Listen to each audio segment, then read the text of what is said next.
joint organized webinar by D.El.Ed and our college. We are indeed fortunate that our Pune D.El.Ed is very active and under the able leadership of Dr. Shobha Khandare Madam has conducted a number of webinars on a range of topics that are useful for students. Today, Dr. Budaram from D.El.Ed, a senior lecturer of the IT department, will be giving a talk on cyber security. We at Azam campus, under the able and visionary leadership of Dr. P.A. Inamdar sir and our Abida Inamdar madam, have taken these two topics of personality development and cyber security very seriously. And all the 32 institutions at our Azam campus are given qualitative technology-based education, and which has benefited the weaker sections and minority students. In fact, our school students from standard 6th onwards are given training and are oriented in various computer languages, mobile and hardware repairing, and are given cyber security awareness. And hence, they have a lot of knowledge regarding hacking, cyber attacks, social engineering, and so on. Almost 1,500 students and teachers of various corporation schools in and around Pune have been given guidance from Azam campus itself regarding cybersecurity. Hence, we thought that this guidance should be given to our D.El.Ed students and of our college as well as other colleges so that they are aware of cyber crimes, problems due to social media, etc. I sincerely hope that this webinar will benefit all our students as well as the students of other colleges. I take this opportunity to thank my teaching and non-teaching staff, Mrs. Pallavi Kumbar Madam, Ms. Reshma Sheikh Madam, and Mr. Joseph Sir, and the technical support provided by Rehan Sir and Amin Sir for making this webinar a success. As I told, I sincerely hope that this webinar will benefit our students because we all know a great personality boosts our confidence to a great level, and it gets easy to give one's best performance. Wishing you all the best for the future. Stay safe and stay healthy. Thank you very much. Thank you, ma'am, for the introduction. Amongst us today, we have great stars ascended on the sluicious campus of Azam campus. I now request Pallavi ma'am to please introduce our guest speaker for today's webinar, Dr. MADHURI ISAAVE ma'am. Pallavi ma'am. Good morning, everyone. Welcome one and all. Our speaker for today is Professor Dr. MADHURI ISAAVE madam. Madam is M.Sc. Botany, M.Ed, NET, SET in Education, DSM, and also PhD in Education. Madam is working as an Associate Professor in S.P. Mandalis, Tilak College of Education, Pune, Maharashtra. She has 25 years of teaching experience at B.Ed and 15 years experience at M.Phil and research field. Guided more than 20 students at M.Ed and DSM level. Under the able guidance of ISAAVE Madam, 5 students were awarded M.Phil degree and 2 students with PhD. She has been awarded Accomplished Teacher Education Award at national level and Best Teacher Award at state level. Savitribai Phule, Pune University nominated her the Best Teacher Award. She has attended and presented papers in state, national, and international conferences, workshops, and seminars. Recently, Madam launched mock course on flexible learning.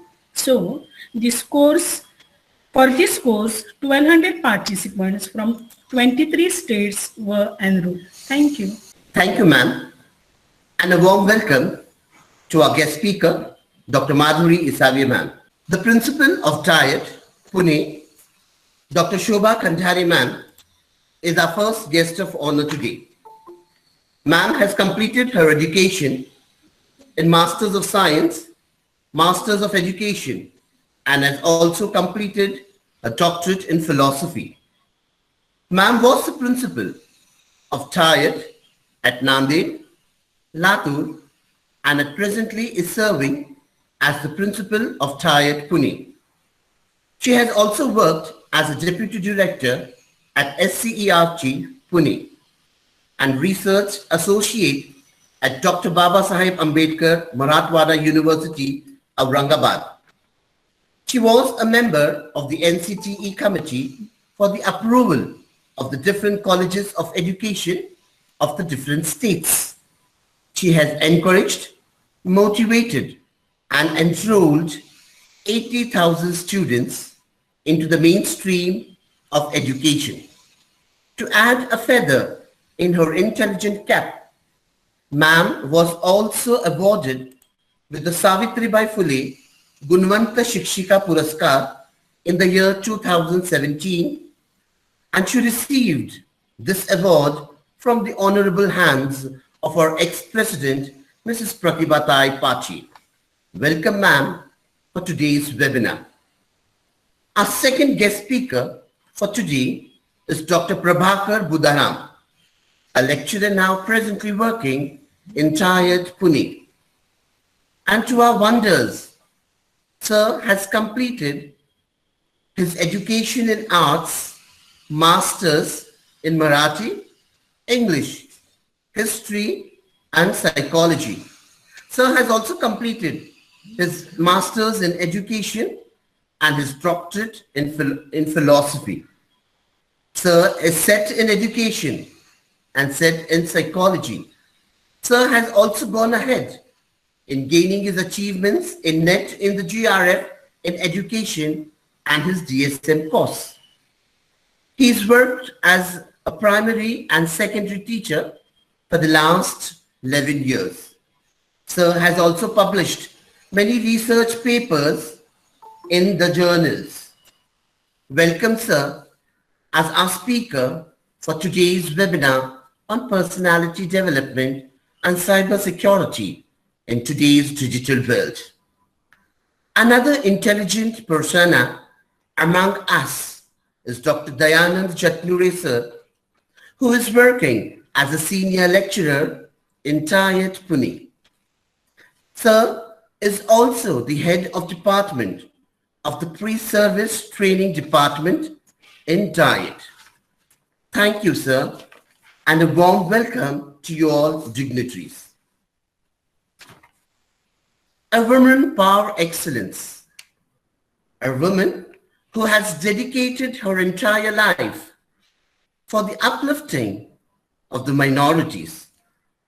She had shed many of her time slogging out and working tirelessly for the girls and the women of Pune especially.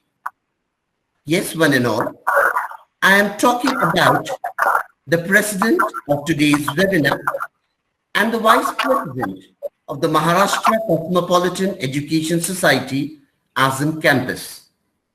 This intelligent lady, we are fortunate, is gracing today's occasion. Mrs. Abida Inamdar, ma'am. A warm welcome to you, ma'am. Ma'am has been the Finance Committee Graduate Women International Geneva, where she was a prominent member. She is also a member of the Committee on Girls' Education, National Commission for Minority Education Institute, New Delhi. Ma'am at present is also the president of the Deccan Muslim Institute and the Research Center, which hails in Pune. Dr. P.A. Inamdar, sir, the president of Maharashtra Cosmopolitan Society, and Mrs. Abida, ma'am, the vice president of Maharashtra Cosmopolitan Education Society, together with their hard work, have toiled to put together 33 institutions are bearing the responsibility of a challenging education to 27,000 children. This luscious Azam campus that we are all into and organizing this webinar hails from the hard work of Sir and Madam. She has a keen interest in education, especially women's education, and she has donated her hard work, her labor, her sincerity, honesty, and even a huge amount for establishing the Abida Inamdar Junior College for Girls and the Abida Inamdar Senior College for Girls at Pune. Ma'am was awarded as the Savitribai Phule Award for her services in the field of women's education, proudly by the government of Maharashtra. She has also received from the National Human Rights Society the Puraskar of Manav Adhikar. A big warm welcome to you, ma'am, for today's webinar. Once again, to all the dignitaries, to all the teachers, and all the participants, a long vested, extended good morning and a welcome to one and all. I now request Mrs. Abida ma'am to please address this gathering. Abida ma'am. Hello. Hello, madam. Yeah. Can you hear me now? Yes, ma'am. We can hear you now. Okay. Good Yes. morning to everyone. Madam ISAAVE, Madam Khandare, Dr. Prabhakar, other dignitaries. Good morning. Good morning. To everyone, those who are attending this, and Happy New Year. Same to you, ma'am. Happy New Year. I really appreciate the DIET people and also Mrs. Rizwana to organize this seminar on personality development and cyber security. The personality development, particularly for education, is very essential because personality is developed through knowledge, skill, and character. Knowledge, you can get it through education. Education widens the window through which you view the world. And that's only give you the confidence. Once you know what readers are leaders, it's always said. So those who are having knowledge, those who read and they have acquired that education or knowledge, they are always confident. And in any meeting or any sitting or any work, if they are doing, they'll do it perfectly. Then another thing is skill. Skill nowadays, a lot of skill has to be taken is like communication skill and all IT. That's now what is the future.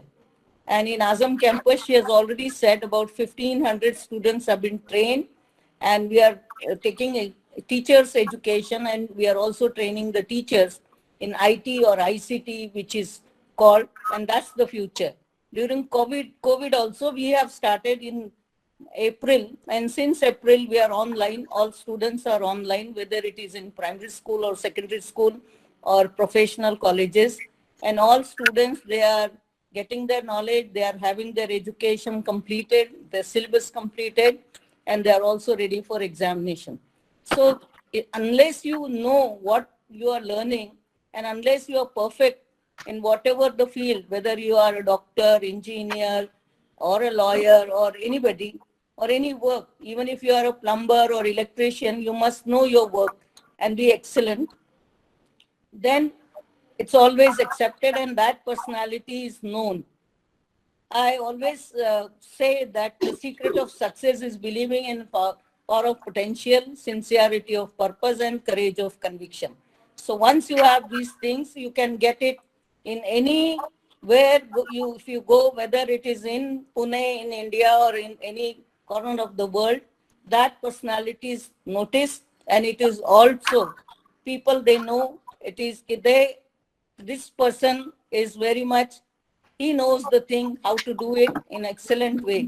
Another thing, he also knows, or she also knows the skill, how to communicate, how to proceed. And these are the, I always say that it requires the personality always have to have the self-confidence, the iron will, the positive attitude, hard work, honesty, perseverance, and finally the faith in Almighty. Whatever you say, Ishwar, Allah, God, that you must do it.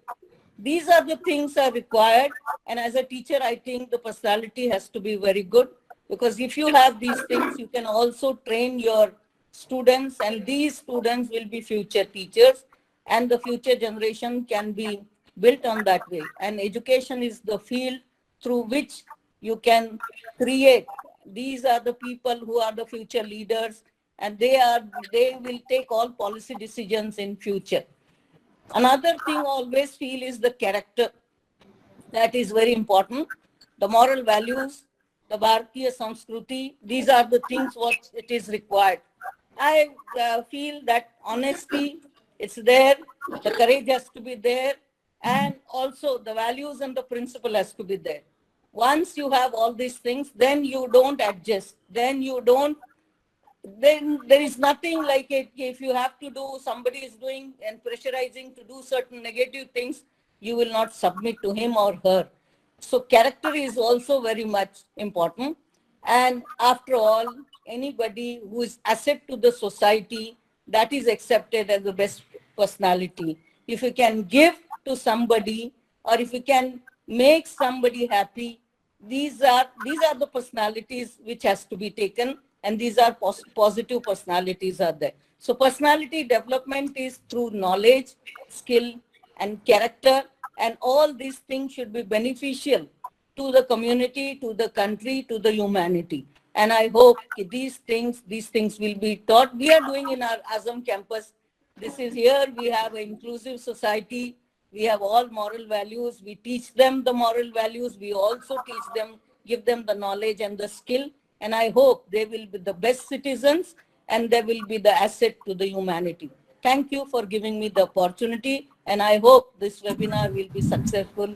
In the entire day, you will have a lot of knowledge. You will acquire a lot of knowledge from these experts. Thank you very much for giving me the opportunity.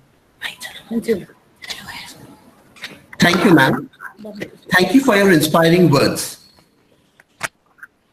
If you are planning for 1 year, plant rice. If you are planning for 3 years, then you plant trees. And if you are planning for the next 100 years, you educate children. This is the aim. This is our motto of Azam campus. You educate children so that we are educating the entire human race. I now request Dr. Dayanand Jatnure sir to please speak to the gathering. Over to Dr. Jatnure sir. Thank you sir. जिल्हा शिक्षण आणि प्रशिक्षण संस्था अर्थात diet Pune च्या सन्मान्य प्राचार्य doctor शोभा Khandare madam आणि M.C.E सोसायटी पुणे हे ज्युनियर कॉलेज ऑफ एज्युकेशन चे सन्माननीय डॉक्टर इनामदार साहेब आणि इनामदार मॅडम, तसेच ज्युनियर कॉलेज ऑफ एज्युकेशनच्या प्रिन्सिपल डॉक्टर दौलताबाद मॅडम आणि त्यांचा सर्व स्टाफ यांचे द्वारा आज जे सेमिनार आयोजित करण्यात आलेला आहे, या सेमिनारच्या प्रमुख वक्त्या डॉक्टर माधुरी इसावे मॅडम, तसेच डाएटचे doctor Prabhakar Budharam sir, IT विभागाचे ते HOD आहेत. पर्सनॅलिटी डेव्हलपमेंट अशा प्रकारचा जो शब्दप्रयोग या आजच्या वेबिनारला वापरण्यात आलेला आहे, तर ते काळानुरूप अतिशय योग्य आहे. तुम्ही पर्सनॅलिटी डेव्हलपमेंटची यापूर्वीची कुठलीही जुनी पुस्तकं जर पाहिली तर त्या जुन्या पुस्तकामध्ये तुम्हाला काही ITचं नॉलेज असलं पाहिजे म्हणजे पर्सनॅलिटी डेव्हलपमेंट होईल असं त्या पुस्तकामध्ये लिहिलेलं नाही. तर पुस्तकाच्या नॉलेजच्या पुढे जाणारा हा विषय आहे आणि प्रत्येकाच्या पर्सनॅलिटीला एक ब्राईटनेस देण्याचं काम या विषयाच्या नॉलेजमधून होत असतं. डॉक्टर माधुरी इसावे मॅडम याच्यावरती सविस्तर बोलणार आहेत. त्याच्या काही सिक्युरिटीच्या दृष्टिकोनातून जे विषय आहेत त्याला आपण सायबर सिक्युरिटी या नावाने ओळखतो, तर त्याचा परिचय मॅडम करून देणार आहेत. मी या ठिकाणी फक्त एक मुद्दा आपल्या सर्वांच्या निदर्शनाला आणून देऊ इच्छितो की आपण शाळेमध्ये शिकवण्यासाठी जो काही अभ्यासक्रम तयार केलेला असतो, त्या अभ्यासक्रमाचा जो दृष्टिकोन असतो तो किमान पुढे 10 वर्ष, 15 वर्ष, 20 वर्षानंतर विद्यार्थ्यांना उपयोगाला येऊ शकेल अशा प्रकारचं नॉलेज त्या अभ्यासक्रमामधून व्यक्त केलं जातं. मात्र ICT हा एक असा विषय होऊन गेलेला आहे की तुम्ही निश्चित केलेला दृष्टिकोन मागे राहतो आणि या विषयाचं नॉलेज अडॅप्ट करणारे विद्यार्थी आपल्याला आज भेटतात. बालवाडीचे विद्यार्थी शाळांमधून आज ऑनलाईन प्रकारचं शिक्षण घेत आहेत. ते फोटो काढतात, व्हिडिओ काढतात, टीचर्सला पाठवतात, रिमार्क्स घेतात, ग्रुप डिस्कशन करतात. बालवाडीच्या अभ्यासक्रमामध्ये काही ICTच्या शिक्षण पद्धती वगैरे काही लिहिलेले नाही अभ्यासक्रमामध्ये, मात्र ती मुलं आज रोजी ते करत आहे. यावरून आपल्याला या विषयाची गरज आणि त्याची स्वीकारार्हता या बाबी लक्षात येतात. आणि म्हणूनच आजच्या या विषयाचं जे आयोजन केलेलं आहे ते अत्यंत महत्त्वाचं आहे. यामध्ये पार्टिसिपंट असलेल्या सर्व विद्यार्थ्यांना मी धन्यवाद देऊ इच्छितो की असा महत्त्वपूर्ण विषय तुम्हाला या वेबिनारच्या माध्यमातून शिकायला मिळतोय. आणि खास करून डॉक्टर दौलताबाद मॅडमचं मी अभिनंदन करतो की त्यांनी या विषयाचं ऑर्गनायझेशन केलं. हे 2 शब्द सांगून सर्वांना हार्दिक शुभेच्छा देतो, नववर्षाची शुभेच्छा देतो आणि थांबतो. धन्यवाद. Thank you, sir. Thank you so much. Our guest of honor speaker today, I now request Dr. Madhuri Isave ma'am to please continue with the program. Yes. Can you hear me? Yes, ma'am, you are audible. Yes. So my topic is today's personality development. First, I would like to congratulate to all the organizers. Very nice topic and very relevant topic in now today's situation. It is wisely selected the theme for this today's whole program. And I also thankful to all organizer and especially respected Abeda Inandar ma'am, Anita Belapurkar ma'am, Rizwana ma'am, and all dignitaries to give me opportunity to share my experience and views about these topics. So the title is personality development. Nowadays, we all are assume we are not simple citizen. We call it as digital citizen. We all are digital citizen in digitalized world. So our duty to develop our personality norm to survive in digital world. It is our efforts. We try to take efforts to inculcate such skills, knowledge and character.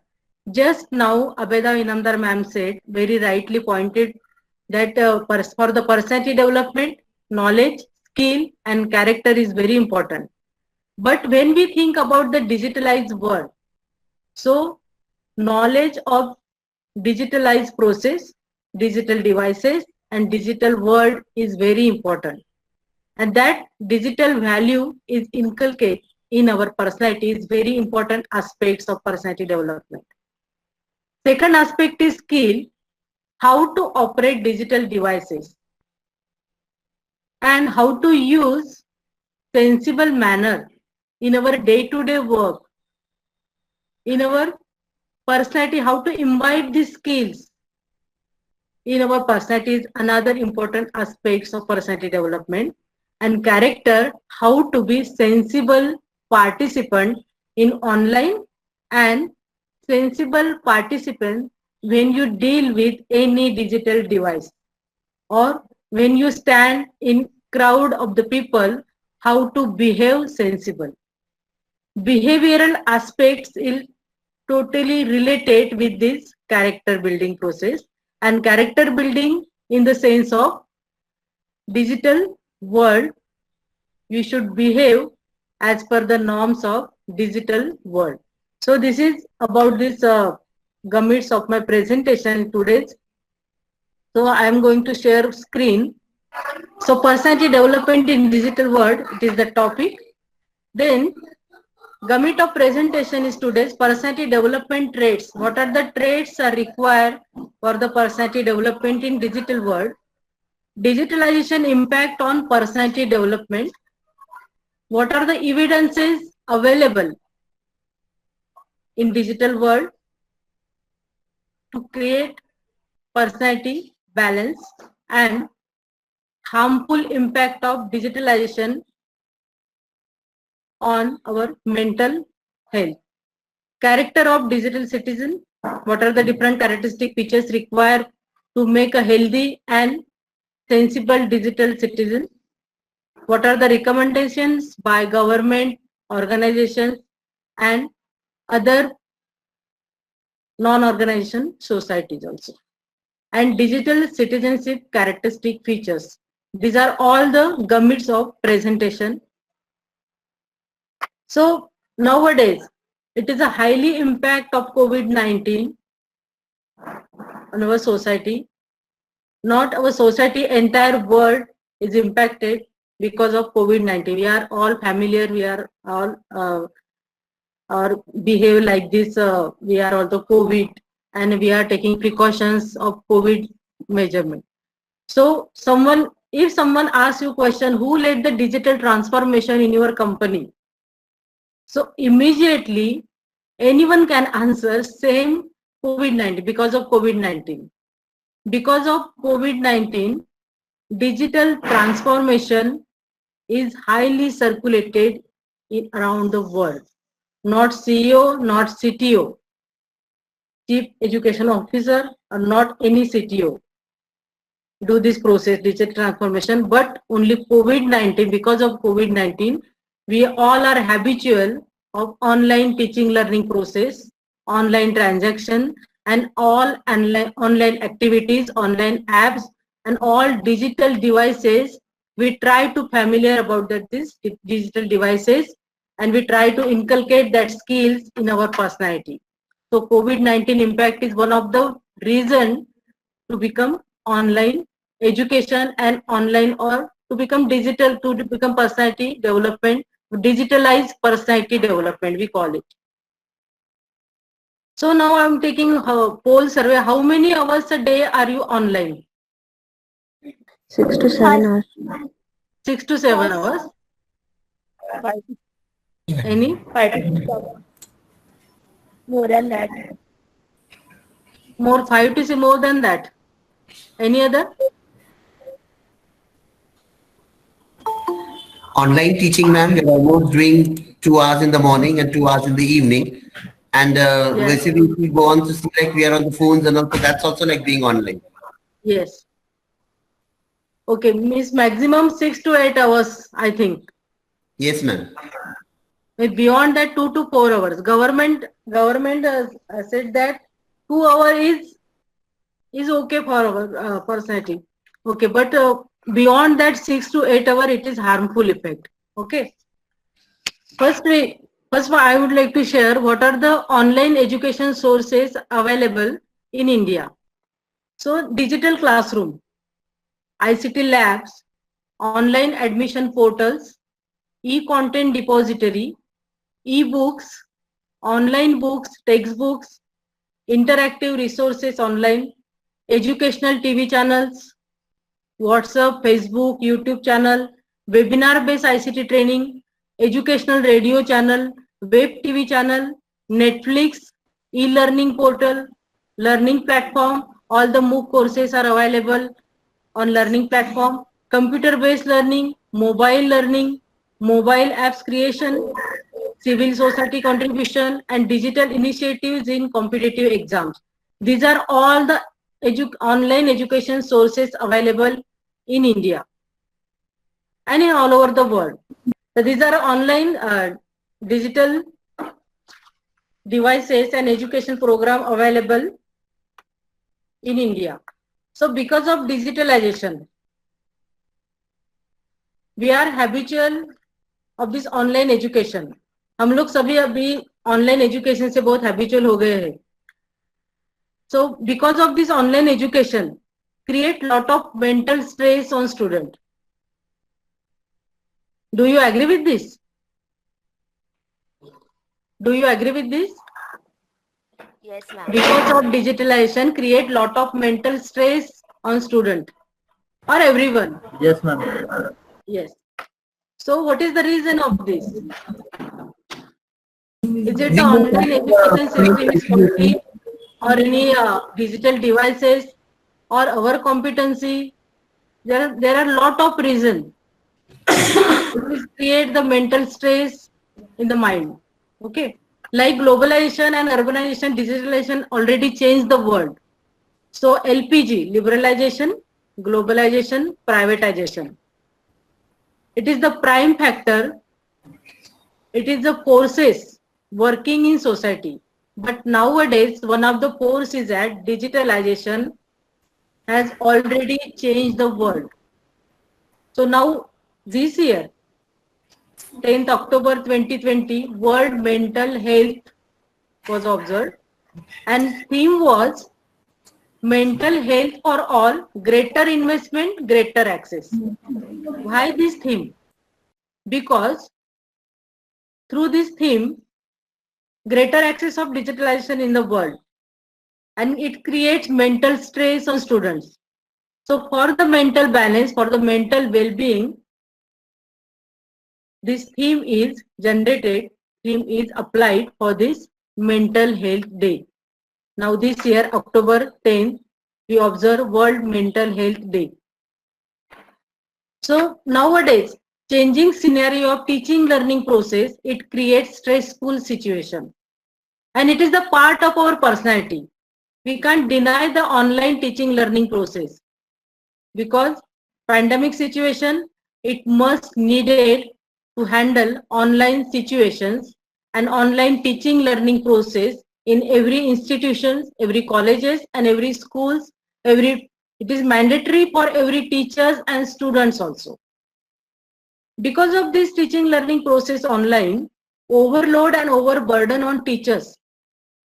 So teacher personality get disturbed. Why? Because syllabus completion load, sharing material. Sharing material is one of the stressful activity because it is a create Google Classroom. Teacher needs lot of competencies, digital competencies in their personality. And it is very less. Because हम अभी सीख रहे हैं online teaching learning process क्या है और it is mandatory for all teachers and students to survive. So converted material in digital format, it is another difficult task. Google Classroom sharing material and convert this material, video content, script writing, and then beyond this, to sustain student interest is a big challenge in front of teachers. While conducting online classes, it is very difficult to sustain student interest and student engagement in the online teaching learning process. It is very difficult task and it creates lot of mental stress on teachers. So student having stress, they have different stress, examination are delayed, postponed or cancelled. Now 10वीं में जो बच्चे पढ़ रहे हैं उनको stress है कि हमारी एग्जाम कैसे होगी, ऑनलाइन होगी या ऑफलाइन होगी, स्कूल कब चालू होगा, स्कूल चालू होगा तो हमको क्या करना पड़ेगा. 10वीं के बच्चे वो टेंस है, उनकी पर्सनैलिटी डिस्टर्ब हो रही है, तो दो घर में नहीं पढ़ रहे, ऑनलाइन नहीं पढ़ रहे और बुक में भी नहीं पढ़ रहे. So they are get confused what to do. So cancellation of anticipated event program. Some program we have planned for our well-being. So that programs is delay or postpone or even cancel also. That creates lot of mental stress. Online learning programs, because of difficulty of the understanding of online learning program, filling form, even filling of Google form is complicated. Those who have not the digital competencies, online competencies, or illiterate in the technology, not techno-savvy people. Google form filling is one of the difficult tasks when it is very easy process. Online exam test, so much difficulties was facing in this online MCQs program. So OTP, login process, then submitting process, lot of activities are confusing because of lack of technical knowledge and lack of competencies of technological competencies among the students and everyone. Assignment completion, so much writing work. These are all the teaching learning process changing scenario. But this scenario bring with this stressful situation and it creates lot of mental stress on the student, teachers and person, those who are not techno-savvy. So what type of mental illness because of digitalization? And it's badly affect on our personality. Increasing online screen time. Just I take poll survey, 6 to 8 hours online. How it could be possible? It creates adverse effect on mental health.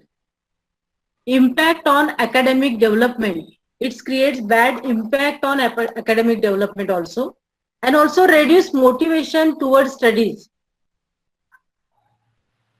And another problem with children with special needs having lot of problem. They have no proper mechanism, not any alternative assignment system, alternative education, teaching, learning process for children with special needs. And body dysmorphic disorder nowadays is very serious problem because of digitalization. And it's badly affect on our personality. Our personality get disturbed because of this digitalization process. If we not sensible, if we are not proper knowledge, not handle with care, not skillful, not proper character building, our personality get disturbed. So today's scenario is this digitalization and our personality impact. So some evidences says Netflix addiction. आपने सुना होगा कि नहीं, but incidents in October of the same year, a 26-year-old unemployed man enrolled at the National Institute of Mental Health and Neuroscience, Niman's, it is organization which is situated in the Bangalore. You know, what was the woman addicted to? So much different serial and movies on Netflix. He has Netflix addiction. Think Netflix is it's designed for the entertainment purpose, but that man addicted for the Netflix addiction. The young man spent about 8 hours and 29 minutes a day watching Netflix. Niemans has admitted this young man for de-addiction. More importantly, this is considered to be the first case of Netflix addiction in the world. First case reported, Netflix addiction. Although there has been a lot of talk about Netflix addiction around the world, and the global duration of watching Netflix in a row is 6 hours and 45 minutes. But this young man has been watching Netflix for 8 hours. That's why he has admitted in this Nieman organization and taking treatment because of his mental stress and mental illness. So we assume that Amazon is Netflix's biggest competitor and sleep is our biggest competitor. It is reported, and it's not easy to point out to laugh at, because looking around the house, it is easy to see who Netflix is competing with. It is not uncommon for a man to wake up at night like and all and end the season of serials. आप भी ऐसा करते हो? Netflix के कोई serial वगैरह देखते होंगे आप लोग भी? कंटिन्यूस सीरियल, एनी सीरियल अगर मिस हो गए तो हम डिस्टर्ब हो जाते कि वो सीरियल का नेक्स्ट पार्ट में कब देखूं. तो Netflix is the continuous going channel, and हम देखते थे 1 to 1 just serial. So it is not good and it is create bad effect on our personality. If you want to understand the intrinsic of Netflix, its addiction, first of all, your entertainment method have changed. This too much to be understood. This type of watching a serial together is almost obsolete. Until yesterday, entertainment was a family get together. People were sitting together watching TV serial, like it or not. So he had some limitations. Now that everything is available on the smartphone in hand, even entertainment is limited to the screen of one's mobile. You don't want to see what I see, and I won't pick to see what you see. Besides this, no place or time constraint left for all of this. So this is very serious evidence Netflix addiction. Then mental health problem represent the large burden of disease among young people. A survey across 10 countries found around 1/4 of young people had a mental disorder. See the evidence, it is very serious issues. And almost half of the world is connected to the internet, and in all the countries that are members of the society, almost everyone is online. आप तो agree करते होंगे, हमको agree करना ही पड़ेगा, because we can see everyone is in online process. Children and young people today being online and using social media have become an integral part of our life. And it is no wonder. It is today's necessity. And we have spent more than 2 hours every weekday online after school and more than 3 hours on a weekend days. The reliance on digital technology has power concern from parents, teachers, governments, and young people themselves that digital technologies and social media are exhibiting feelings of anxiety and depression also. No one can deny this. Online education, teaching, learning process is must. It is compulsory for all. Parents, teach. Somebody please mute because disturbing the noise. Parents, teachers, and government and young people themselves. Okay. So legislation also trying to prevent this type of behavior, and all the government taking so much initiatives. But as the mass availability and use of digital technology is a relative recent phenomena, there is limited hard evidences available to date on whether digital technologies, including social media, cause mental health problem. But in spite of that, देखो कोई proof नहीं है कि digital technology की वजह से ही mental illness हो रहा है. That is not strong evidence. It is the cases who has admitted in that particular organization, who is work for mental wellness. It is not any strong evidences. It is our habit. It is our character. So we cannot behave sensible with digital media. It is our fault. Ourselves we disturb our personality trait because we don't have any competency and not good habit to deal with digital devices. It is one of the reasons. So it is the reason time spent on average of more than 2 hours online on weekdays and more than 3 hours on weekend days. It is also harmful. But it is okay because it is needed for our online process, online transaction or online teaching learning process. अभी तो हमको इस situation में अभी हमको जरूरत है कि हम ऑनलाइन रहे, ऑनलाइन चीजें सीखे, ऑनलाइन टीचिंग लर्निंग हम खुद सीखे, हम खुद पढ़ाए. So government also suggested circulated for the GR for every school. So your time period for each class not more than 1 hour. If you want to continue, then you can take breaking session in between 2 hours, breaking session in between 2 periods also. It is necessary to feel mental relaxation. So it is one of the reason. Then a little bit of internet use is positive, while excessive use has a negative impact on mental well-being.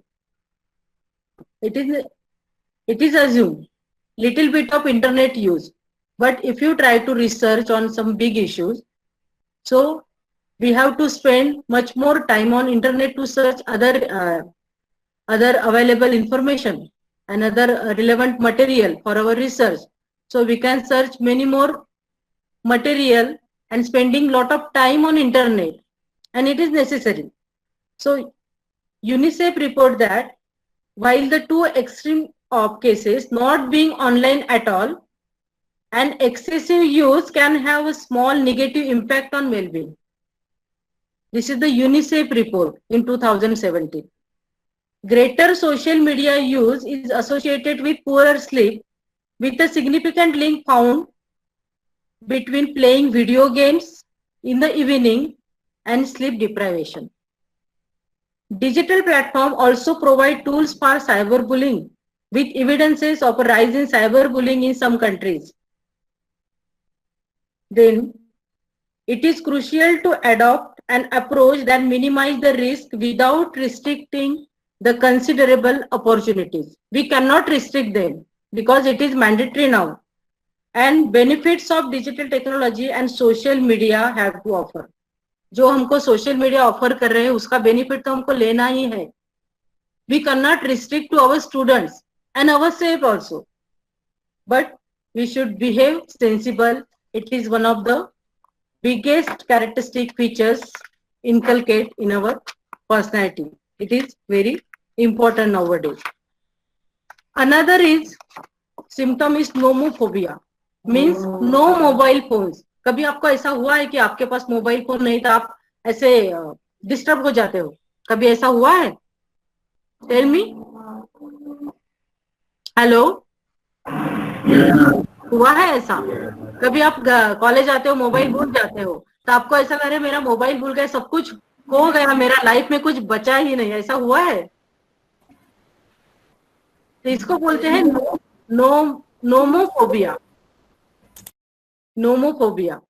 When people have a fear of being detached from their mobile phone connectivity and being away from their smartphones, it is called nomophobia. We have to stay in real world, face-to-face interaction and limit to less in virtual world. But हम इससे उल्टा करते हैं. Face to face के बजाय हम online transaction पे ज्यादा ध्यान देते हैं.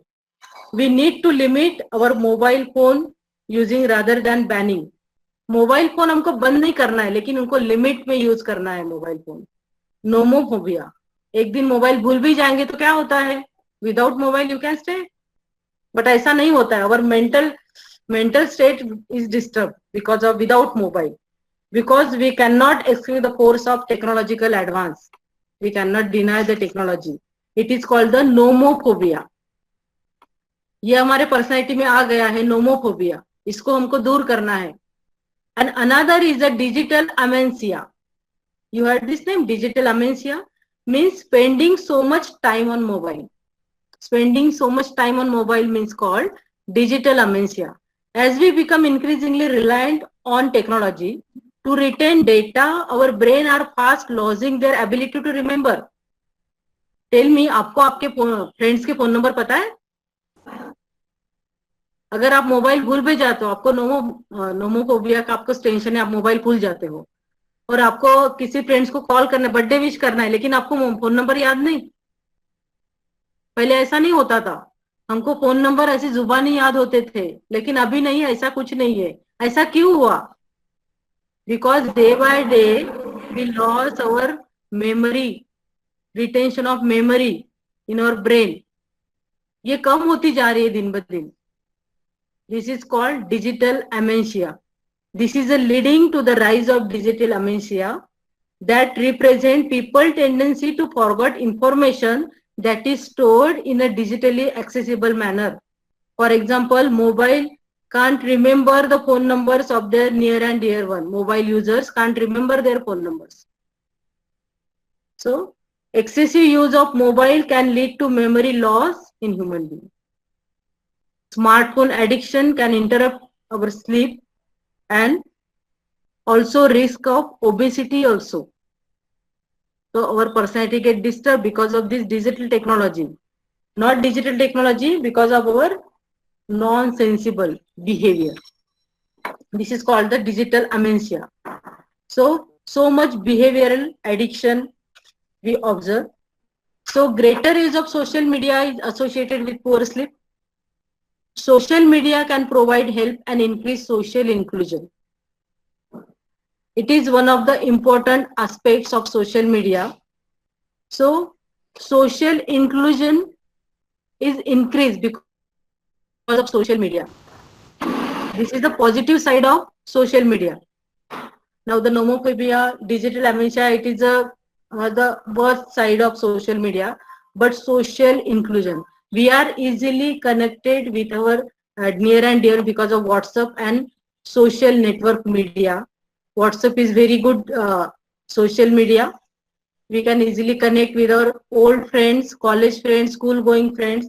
It is social inclusion process is possible because of this social media. And social media also associated with physical appearance, body image. हमारी body image disturb हो जाती है because of social media appearance. Why? How it is? See, body image हम कैसे disturb करते हैं? Every day you have to share your pictures with your friends to this using this Facebook, Instagram, WhatsApp. But not only share as it is picture, but you have to editing these pictures, no? Beauty features you applied for that pictures. Means you have to create your body image false in front of your near and dear one. ऐसा होता है कभी? Those who are using the beauty features in your mobile frequently, ऐसे कोई कोई use करता है? कौन यूज करता है आप में से? मैं स्टूडेंट्स को पूछ रही हूँ. Beauty features. हेलो, हम लोग यूज करते हो beauty features?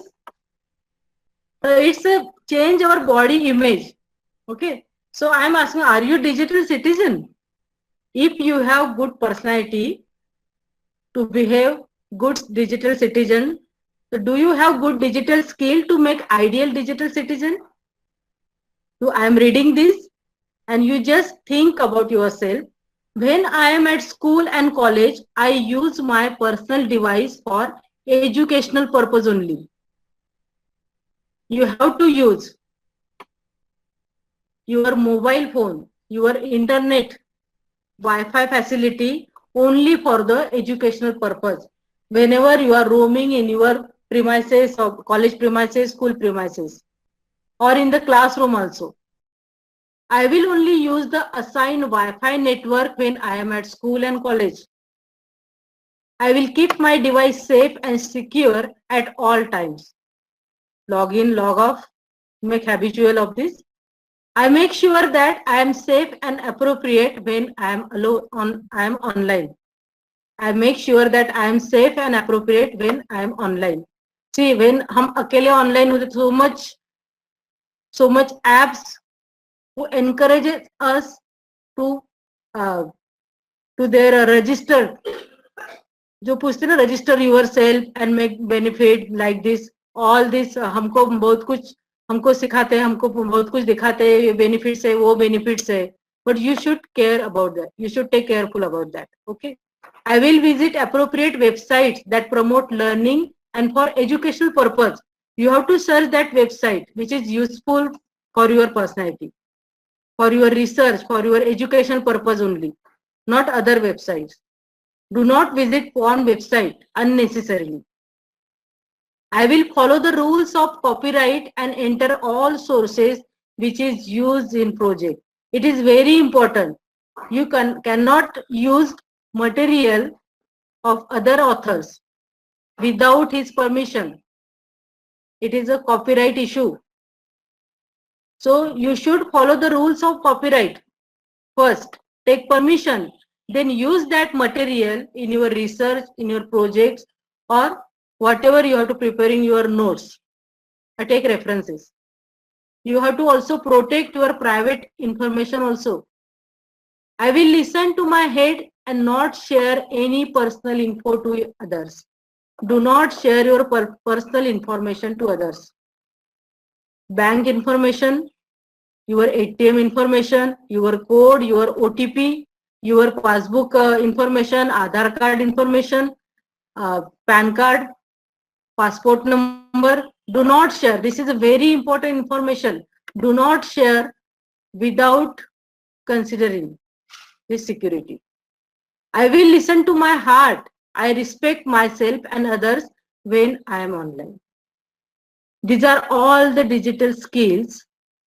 Do you have these good digital skills? If you have these digital skills, then you are an ideal digital citizen. And it is a part of our personality development. See, that personality development norm, which you already studied in psychology, वो सब पुराने हो गए. वो तो चाहिए ही, उसके लिए हम बने हैं. लेकिन now in today's situation, digital world, you have to inculcate this digital skill to make ideal digital citizen is important, and it is a very essential part of our personality. So you have to follow this norm. First, you have to record, ignore, use, turn, batch, delegates, minimize, and 30 minutes. These are all the time management process. First important aspect to maintain the balance of your personality, time management is very important skill. So record your current schedule. Record your current schedule is very important. Prepare agenda, day-to-day planning. Figure out how you are currently using your time and what to improve. जब दिन खत्म हो जाता है तब आप realise करो कि हमने दिन भर क्या किया, कि हम दिन भर ऑनलाइन ही रहे.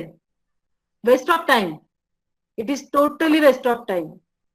Online searching website, then online transaction, online shopping, only waste of time. No any personality, positive personality development sign. So you have to record your current schedule day to day. How to use your time valuably. It is very important aspect. Ignore. It's second aspect. Ignore unnecessary phone calls and emails also.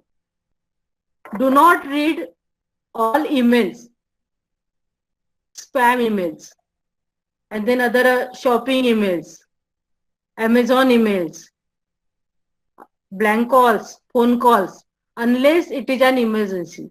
Leave your replies for later. Don't let yourself be needlessly interrupted. जब आपको जरूरत नहीं वो phone call की तो आपको लेना नहीं है वो phone call. You have to save your time wisely. Ignore these unnecessary phone calls and emails also. If it is important, then you have to attend this phone call and email also. Then use waiting time effectively. When you are doing things like riding a public transit or sitting in a waiting room, use that time productively. On the airport पे ऐसा होता है कि हमको waiting करना पड़ता है, 2-2 घंटा वेटिंग करना पड़ता है. हम 2-2, 3-3, 4-4 घंटे वेटिंग, हम ऑनलाइन क्यों रहे? ऑनलाइन एक्टिविटी हमने देखा है कि ज्यादा से ज्यादा 2 घंटे के बाद अगर ऑनलाइन, तो it's create bad impact on our personality. So you have to use your waiting time effectively. So what to do? You have to read some books, stories, or you have to communicate with other people, those who are sitting with near to you,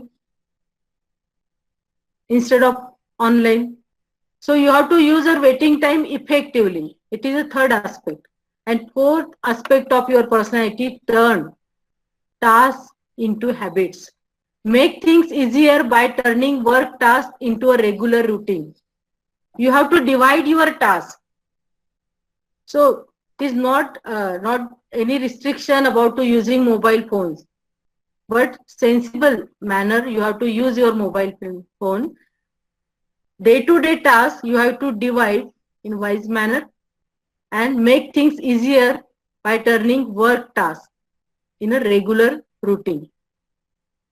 Then batches, similar tasks. Cut down on time you waste. Transition between tasks by doing similar thing at the same thing, like replying to emails. हमको होता है ना WhatsApp पे बहुत से messages आते हैं तो हम लोग रिप्लाई देने बैठ जाते हैं.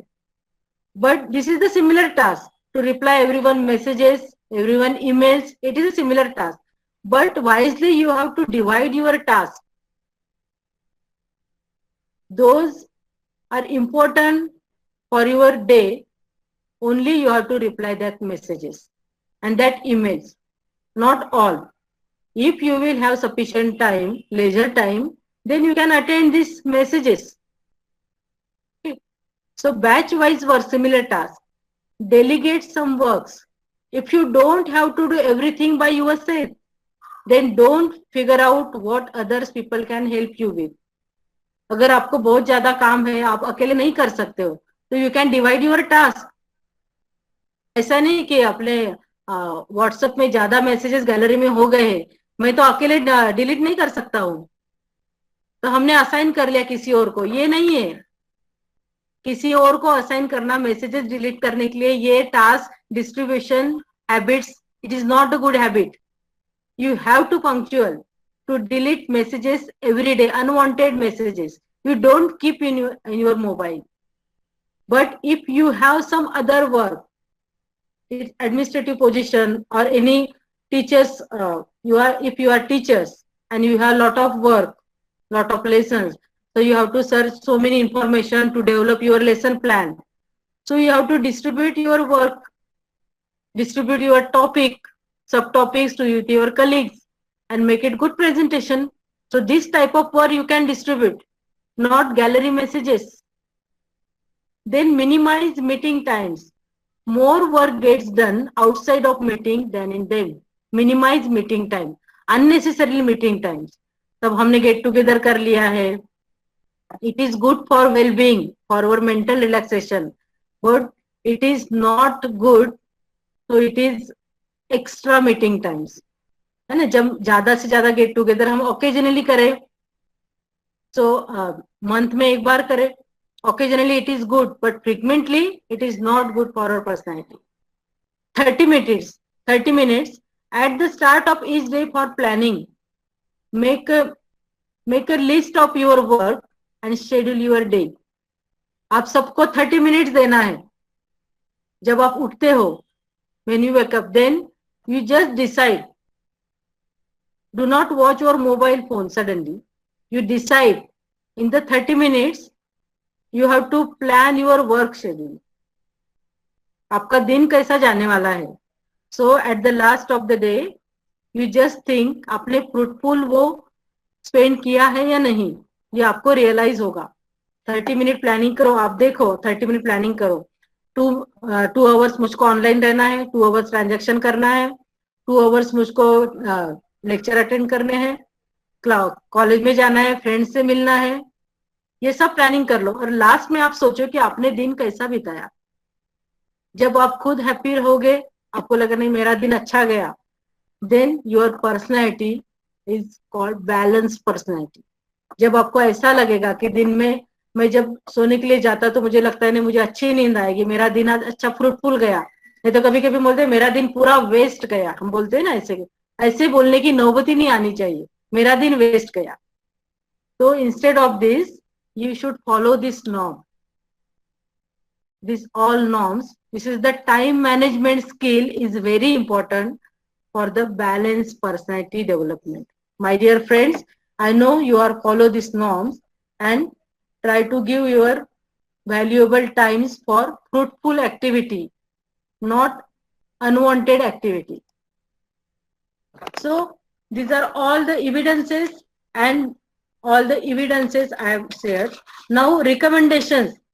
So what are the recommendations? To use digital devices sensible manner and to make balanced personality. So this is the empower, educate, encourage and ensure. This is 4 E's are very important to make responsible citizen. Empower children and young people to the responsible online participant.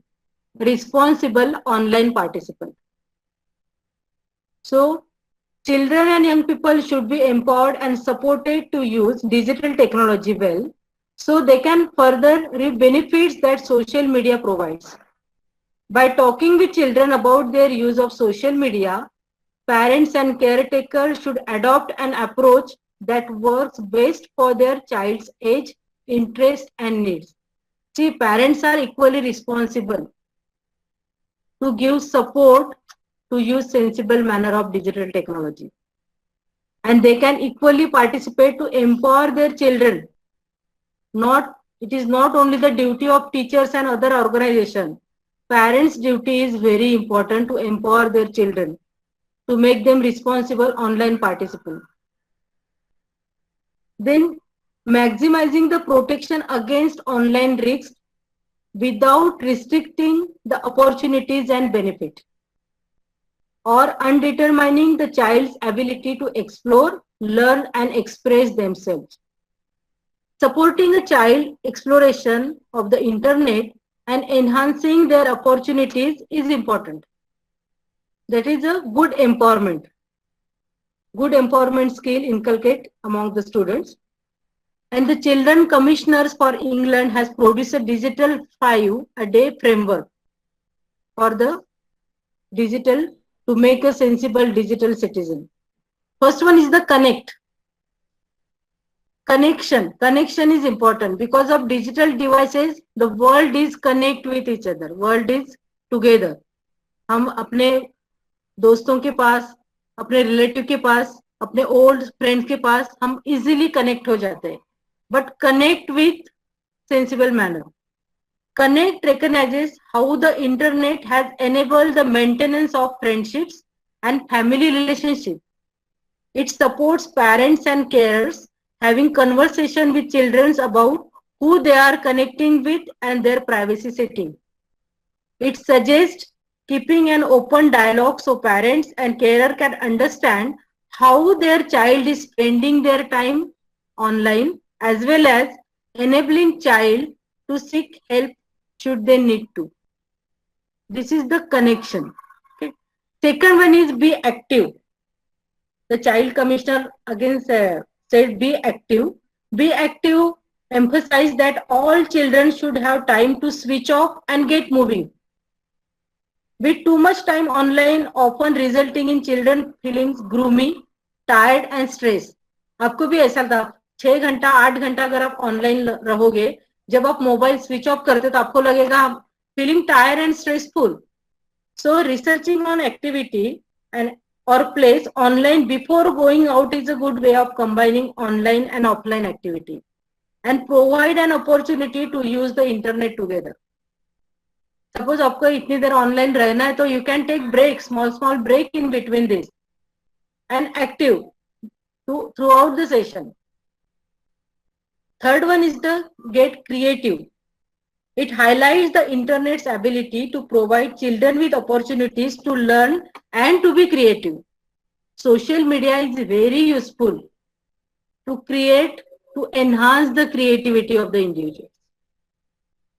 Whether coding to building complex structure in Minecraft. Okay, you can create the very beautiful structure in craft in Minecraft also while playing in Minecraft game. Or creating any video content, you can create very wisely, very creatively because of the social media exposure. But you should be creative and you should be active wisely. And fourth one is the give to others. What it means? Give to others includes posting positive messages, reporting hateful comments, blocking trolls, and not sharing content that is fake and without reading or might hurt others. WhatsApp पे हम लोग इधर के उधर messages करते रहते हैं ना. First you have to read, check their security, check their validity, and then share with sensible manner. As well as encourage children to help friends, family, and their community offline as well. You should take care yourself and also aware your community also.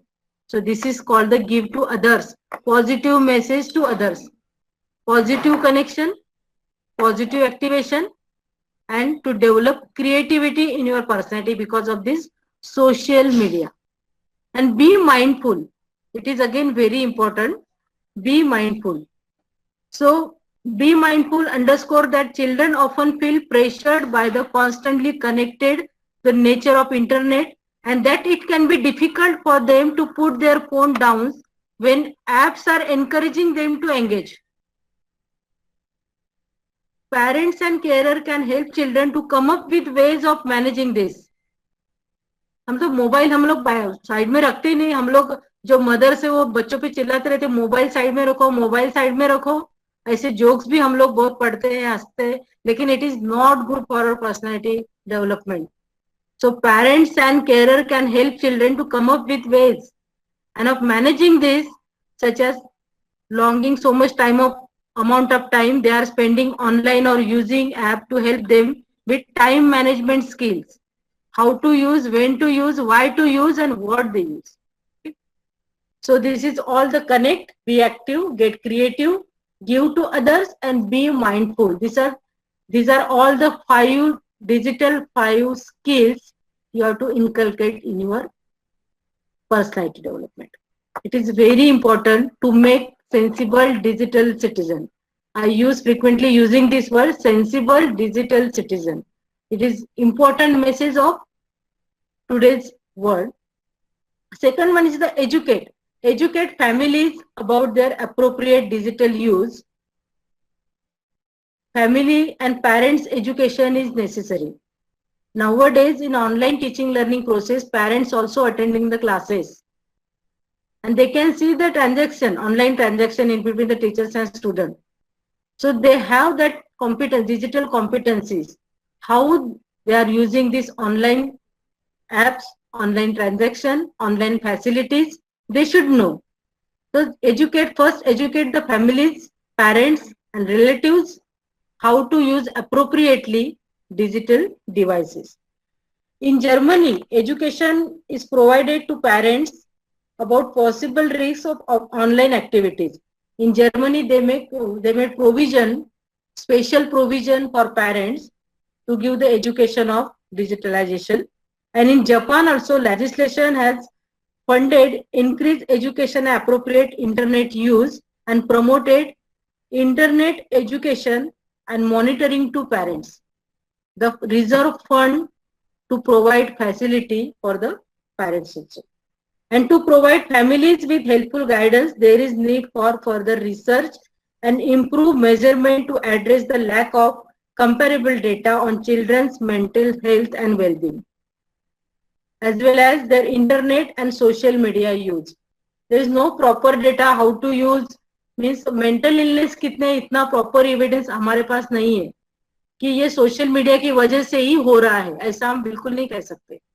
But in spite of that, when we feel the stressful situation, suddenly we blame on it. You are a continuous online, that's why it is happened. जो हम online रहते उसकी वजह से ही हुआ है, हम लोग ऐसा बोल देते हैं. Is not the appropriate evidences found. So it is proved by study. So these are all the recommendations: empower, educate, encourage the people to also industry to develop appropriate and accessible content. It is very important to encourage people to upload the proper and appropriate content so everybody can use it well. So also government should encourage online broadcasters, digital developers and entrepreneurs to produce technology that fits a child's development via age appropriate content, as well as ensure inappropriate content is not accessible. To encourage such a way. Apps are now available to help limit children and young people's screen time and track their online activity. So आपके mobile पे भी वो message आता है ना, you have to now whole day you have to using this much time of GB data and online activity, आता है ना आपके मोबाइल पे? Yes or no? Yes, sir. Yes. So Yes. so you have to alert how much time you have to spend on online activity. It is very important. So it responds to this demand. Google, Apple, Facebook, Instagram are also introducing new tools for user to monitor daily use and set screen time limits. That's why this is the encouragement process. And then again, ensure children and young people who show sign of mental illness get help early. It is very important. So these are all the recommendations provided by government organization, child commissioner organization. It is very important to maintain physical health of the every digital citizen. So these are the 9 elements of digital citizenship. What are the 9 elements of digital citizenship? Law, access, digital etiquettes, digital literacy, communication, commerce, security, rights and responsibilities, health and wellness. In the first category, respect for self and others, law. The legal element of digital citizenship is knowledge of the rights and restrictions that apply when using digital devices. You have to apply, you have to follow digital law while using any online applications, online digital devices. It is the first rule. Then access. Not everyone has the same opportunity to use digital technology. You know, there are huge access. हमारे पास बहुत सारा access पड़ा है. But not everyone can use same. हम पूरा का पूरा use नहीं कर सकते. Not same. उसने यूज किया तो मैंने भी यूज करना है, ऐसा नहीं हो सकता है. Lot of access, but digital citizen work to ensure access for everyone regardless of their abilities, socio-economic status or location. For students, this could mean donating their old smartphone or laptop to charity instead of setting it or recycling it. It could also mean advocating for the establishing of hotspot or mobile Wi-Fi units in areas where there is need. See, access. अगर किसी के पास ज़्यादा mobile का access नहीं है, they cannot get benefited for this online transaction. Donate your mobile or laptop phones, old mobile phones to organization also, and make them access. Okay, this is one of the duty you can do easily. Then third one is the digital etiquettes. Sorry. Digital etiquettes. So digital etiquettes or netiquettes, another word, is an expectation of conduct for oneself and other digital technology users. Students learn how their use of technology affect other people. They also develop a sense of responsibility for their action. Digital netiquettes. So for students, this could mean thinking about how what they write, post or share could be interpreted and how this could affect other people. Before sharing, you just think twice. Just read the message and then share. It is important for students to realize that written message may not convey the true intention of the authors. Some things that is intended as humor or sarcasm could be understood differently. This is because we cannot communicate feelings the same way online as we do in real life. Hope you are agree with me.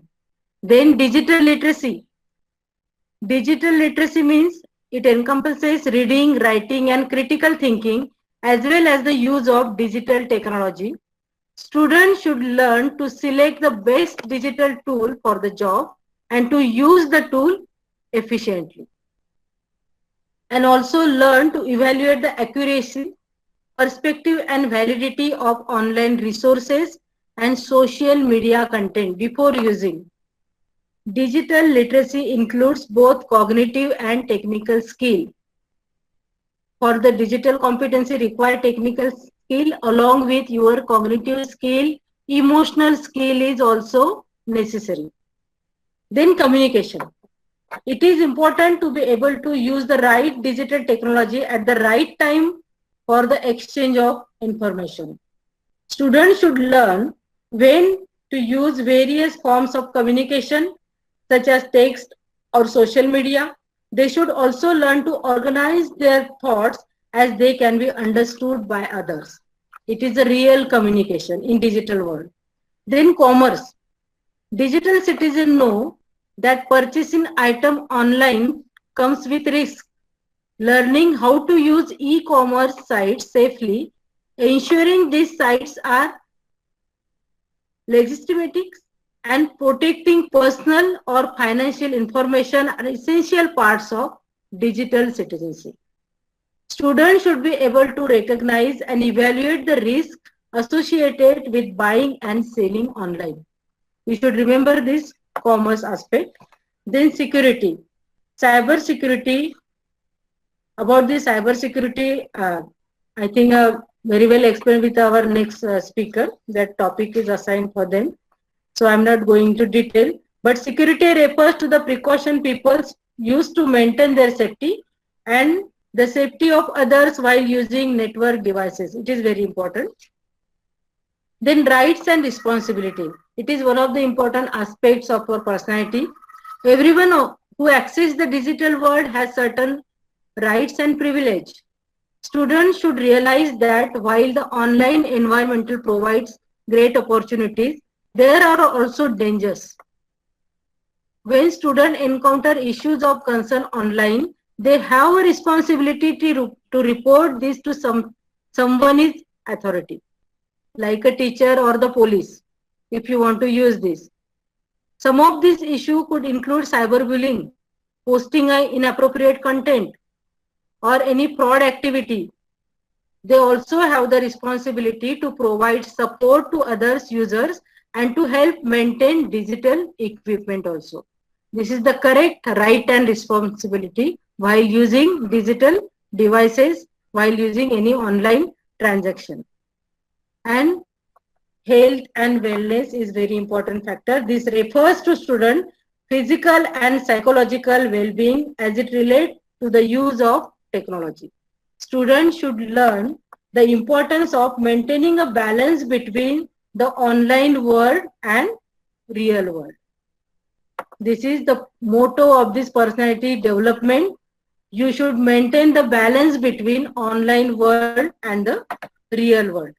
These are all the elements of digital citizen. So what can we do? What should parents do? So parents can do be patient and supportive for their child. Maintain a positive and close relationship with their child if they are stressed. Make them involved in family activities. So के बजाय वो कहीं और busy रहेंगे, ये अच्छा होगा. Make them involved in family activities. Show trust on them. Cooperate with teachers and school works, and also create a positive and supportive environment in family. This is the parents' responsibility to develop personality, good personality of their child. And for the teachers, create awareness about mental health. Then plan online activities as per the capacity of the students. Understand their problems and keep ready alternative plans. Proper framing of assignments. Give the alternative assignment to each and every student. Keep flexible approach in your teaching learning process and use proper language in online teaching. This is all the responsibility for the parents and teachers. So this is all the digital devices, manners of using wisely. Then for the healthy citizen, for the good citizen, for the sensible digital citizen, it is very essential for the personality development. When we can inculcate the good digital skill in our personality, then we will become a good digital citizen in the world, in the online world, in the digital world. So thank you so much. Stay safe. Health is wealth. Thank you so much.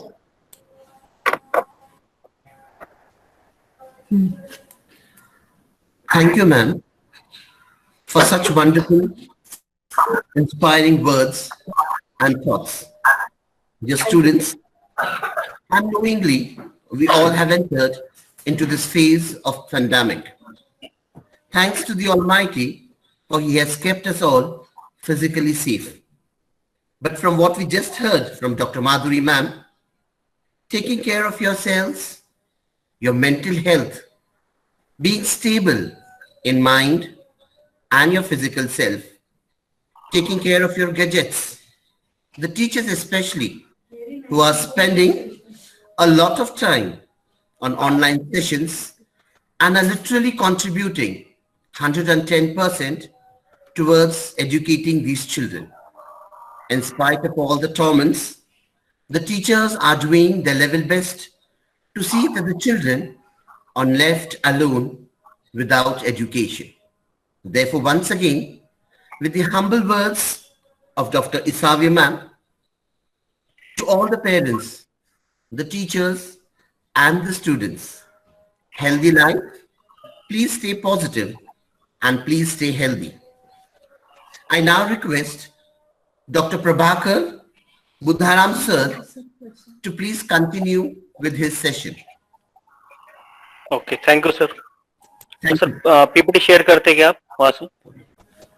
सर्वप्रथम Azam campus मी पूर्ण प्रशासन मंडळ असतील, त्यांचे सर्व सदस्य असतील, समितीमधले सदस्य असतील आणि प्राचार्य आणि सगळे जे टेक्निकल टीम आहे या सगळ्यांचं अभिनंदन करतो की त्यांनी हे सेशन आयोजित केलंय आणि आभार मानतो की त्यांनी मला सायबर सिक्युरिटी विषयी बोलण्याची संधी दिली. सर आवाज येतो ना? हॅलो. येस सर, येतोय. Yes, sir. हा, नेक्स्ट स्लाइड.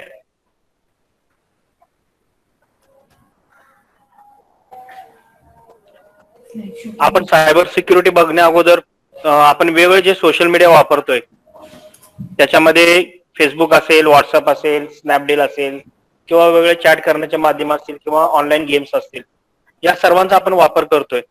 परंतु हे वापर करताना आपल्याला त्याच्यामध्ये सिक्युरिटी किती महत्वाची आहे किंवा ते हॅकिंग पासून कसं वाचवलं पाहिजे याची आपल्याला माहिती नाही. या सेशन मध्ये आपण त्या सर्वांची आपण माहिती घेणार आहोत. त्याचबरोबर ऑनलाईन बँकिंग असेल किंवा एटीएम कार्ड वापरताना कोणती काळजी घ्यावी या सर्वांची माहिती आपण घेणारच आहोत. Next slide please. Next please. बघा, आपण आपल्या सोशल मीडियाच्या माध्यमातून वेगवेगळे फोटो शेअर करतो, व्हिडिओ शेअर करतो किंवा सोशल नेटवर्किंगचा वापर करतो.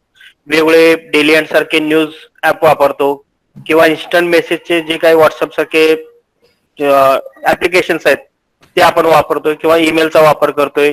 काही म्युझिक ऍप्लिकेशन आपण वापरतो आणि त्याचबरोबर नेट बँकिंग योनो असेल किंवा फोन पे असेल, पेटीएम असेल यासारख्या वेगवेगळ्या माध्यमांचा आपण आपल्या दैनंदिन जीवनामध्ये वापर करत असतो.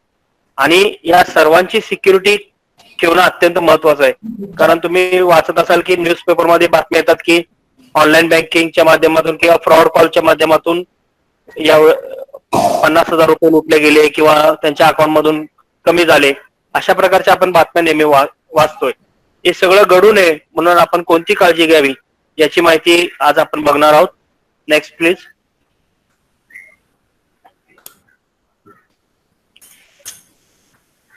बघा, संगणकी क्षेत्रामध्ये जे अपराध केले जातात किंवा जे गुन्हे घडतात त्यांना सायबर गुन्हे किंवा सायबर क्राईम म्हटलं जातं. आणि जास्तीत जास्त हल्ले ब्रोकन सॉफ्टवेअर होतात. आणि सायबर क्राईम जे घडतं ते क्राईम उघडकीस आणण्यासाठी पोलीस डिपार्टमेंटमध्ये सायबर क्राईम डिपार्टमेंट नावाचा एक स्पेशल फोर्स तयार केला गेलेला आहे. आणि हे जे ब्रोकन सॉफ्टवेअरवर जे अटॅक होतात ते संगणकावर न सांगता होणारा हल्ला किंवा संगणक प्रणालीची हानी आणि त्याचे संरक्षण म्हणजे सायबर सिक्युरिटी. सर्वप्रथम आपण सायबर सिक्युरिटी म्हणजे काय ते समजून घेतलं पाहिजे. आणि जे ब्रोकन किंवा पायरेटेड सॉफ्टवेअर जे आहेत ते आपण वापरायला नको. आज आपण कम्प्युटरमध्ये MS ऑफिस वापरतो पण ते आपण लिगल कॉपी वापरत नाहीये. किंवा विंडोज 7 चे असेल किंवा विंडोज 10 चे असेल, कुठलेही किंवा सॉफ्टवेअर जे अडोब रीडर असेल किंवा वेगवेगळ्या प्रकारचे जे सॉफ्टवेअर आपण वापरतोय ते कुठल्याही प्रकारची लिगल सॉफ्टवेअर आपण वापरत नाहीये. कारण लिगल सॉफ्टवेअरचे चार्जेस हे वर्षाला 1,000 2,000 असे चार्जेस असतात. परंतु ते आपण पेड न करता जे काही पायरेटेड किंवा क्रॅक केलेले सॉफ्टवेअर आहेत तेच आपण वापरतो. परंतु याच्यामुळेच आपल्याला प्रॉब्लेम्स क्रिएट होत असतात. आणि सायबर सुरक्षितता ही काळाची गरज निर्माण झालेली आहे. आणि याच्यापासून आपल्याला काय सिक्युअर करता येईल किंवा त्याच्यासाठी आपल्याला त्यांचा बचाव कसा करायचा हे आपण बघूया. Next please. Next slide please. बघा, भारतात जवळपास 50 कोटी इंटरनेट वापर करत आहेत. म्हणजे आपल्या भारताची जी लोकसंख्या आहे त्याच्या निम्म्यापेक्षा जास्त लोक आपले इंटरनेट वापरतायत. आणि प्रत्येक 10 सेकंदाला जगात कुठेतरी सायबर गुन्हा घडतोय. आणि आपला संबंध जास्त करून आपल्या म्हणजे लहान मुलांशी येतो. आपण टीचिंग लर्निंग मध्ये आहोत आणि आपल्या मुलांशी आपल्याला जास्त संपर्क येतो. आणि त्याचा जर आपण विचार केला तर प्रत्येक 3 मधल्या एका बालकाला सायबर बुलिंगचा सामना करावा लागतो. प्रत्येक 5 मधल्या एका बालकाला चॅटमध्ये वयाला अयोग्य असे लैंगिक संवाद असतात. आणि आज आपली मुलं रोज 4 ते 9 तास इंटरनेटवर घालवतात. हा जो डेटा आहे तो TY McAfee यांच्या असोसिएशन फाउंडेशननं तयार केलेला आहे. पण या कोरोनाच्या काळामध्ये याच्यापेक्षा जास्त काळ आपली मुलं इंटरनेटवर आहेत किंवा सोशल मीडियावर ऍक्टिव्ह आहेत. तर आपल्याला काळजी घेण्याची खूप गरज आहे. Next slide please. बघा, हॅकिंग म्हणजे काय तर धोकादायकरित्या जवळपास 40% बालकांनी आणि तरुणांनी हॅकिंग करण्याचा प्रयत्न केलेला आहे. आणि त्यात 10% लोक यशस्वी झालेले आहेत. आणि हॅकिंग कुठं केलं जातं तर एक हॅकिंग केलं जातं शाळकरी मुलं असतील किंवा कॉलेज लेवलची मुलं असतील त्यांच्यावर, शाळेसाठी जे वेगवेगळे सॉफ्टवेअर वापरले जातात किंवा आता कोरोनाच्या काळामध्ये सुद्धा वेगवेगळ्या कंपन्यांनी एज्युकेशनल सॉफ्टवेअर तयार केलेले असेल, बायजॉस असेल किंवा ही जे बायजॉस सारखे जे मोठ्या कंपन्या आहेत त्या सिक्युअर आहेत. परंतु ज्या नवीन कंपन्या निर्माण झालेल्या आहेत किंवा ऍप्लिकेशन तयार झालेले आहेत ई लर्निंगसाठी त्याच्यावर सुद्धा हे हॅकर्स लवकर अटॅक करू शकतात. जे स्मॉल बिझनेस आहेत त्या स्मॉल बिझनेसवर सुद्धा ते अटॅक करतात. आणि लोकल गव्हर्नमेंट्स जे आहेत त्याच्यावर सुद्धा ते अटॅक करू शकतात. आणि चॅरिटेबल ऑर्गनायझेशन्स जे आहेत त्याच्यावर सुद्धा अटॅक करू शकतात. म्हणजे आपल्या भारतातल्या सुद्धा काही डिपार्टमेंट जे सेंट्रल लेवलचे डिपार्टमेंट आहेत त्याच्यावर सुद्धा सायबर अटॅक झालेलं आपण वाचलेलं आहे. तर हे सगळं होऊ नये म्हणून आपण काळजी घेण्याची गरज आहे. Next please. तेव्हा आपल्याला माहित आहे की जुगार नावाची चीज आपल्याला माहिती आहे. कोणत्याही प्रकारच्या जुगारावर कायद्याने बंदी आहे, परंतु ऑनलाईन जो जुगार चालतो त्याच्यावर बंदी नाही आहे आणि ते लवकर उघडकीस येत नाहीये. आणि जगभरात 20% बालक आणि तरुण ऑनलाईन जुगार खेळतात. जुगार खेळण्यासाठी बालक तरुण चोरी किंवा इतर मार्गाचा वापर करून पैसे मिळवतात आणि पैसे लावून खेळायचे कुठलेही ऑनलाईन गेम खेळू नये. आज आपण बघतो की लुडो सारखे गेम्स जरी त्याच्यामध्ये सुद्धा लोक पैसे लावून गेम खेळत असतात. म्हणजे हे सुद्धा एक कायद्यानं हा सुद्धा एक प्रकारचा गुन्हा आहे. नेक्स्ट. सायबर बुलिंग मध्ये 5 प्रकार येतात. त्याच्यामध्ये फेक प्रोफाईल तुमच्याच नावानं म्हणजे फेक प्रोफाईल मध्ये समजा माझं नाव प्रभाकर बुधाराम आहे, माझ्याच नावानं सेम नावानं फेक प्रोफाईल तयार केला जातो आणि त्याला फेक प्रोफाईल म्हणतात. म्हणजे डुप्लिकेट एक प्रोफाईल त्याला केला जातो आणि त्याच्यावरून मेसेज पाठवले जातात. मग ते व्हॉट्सअपच्या माध्यमातून पाठवतात किंवा ईमेलच्या माध्यमातून पाठवलं जातं. स्टॉकिंग पाठलाग, जे तुम्ही जर तुमचं लोकेशन शेअर केलेलं असेल किंवा तुम्ही लोकेशन ऑन ठेवलेलं असेल, जीपीएस ऑन ठेवलेलं असेल तर त्याच्यामध्ये सुद्धा तुम्हाला तिथं सुद्धा धोका आहे. मॉर्फिंग केलं जातं, बॉडी शेमिंग केलं जातं आणि वेगवेगळे चॅलेंजेस दिले जातात. तुम्ही बघत असाल की वेगवेगळे चॅलेंजेस गेम्समुळे अनेक मुलं म्हणजे मरण पावलेले आहेत. म्हणजे तो आपण मध्ये एक गेम आलेला होता की तो जसं सांगेल त्या रस्त्यानं तो जात असतो, एखाद्या उंच इमारतीवर त्याला नेलं जातं आणि तिथून उडी टाकण्याचं चॅलेंज दिलं जातं आणि ती मुलं उडी टाकतात आणि मरण पावतात.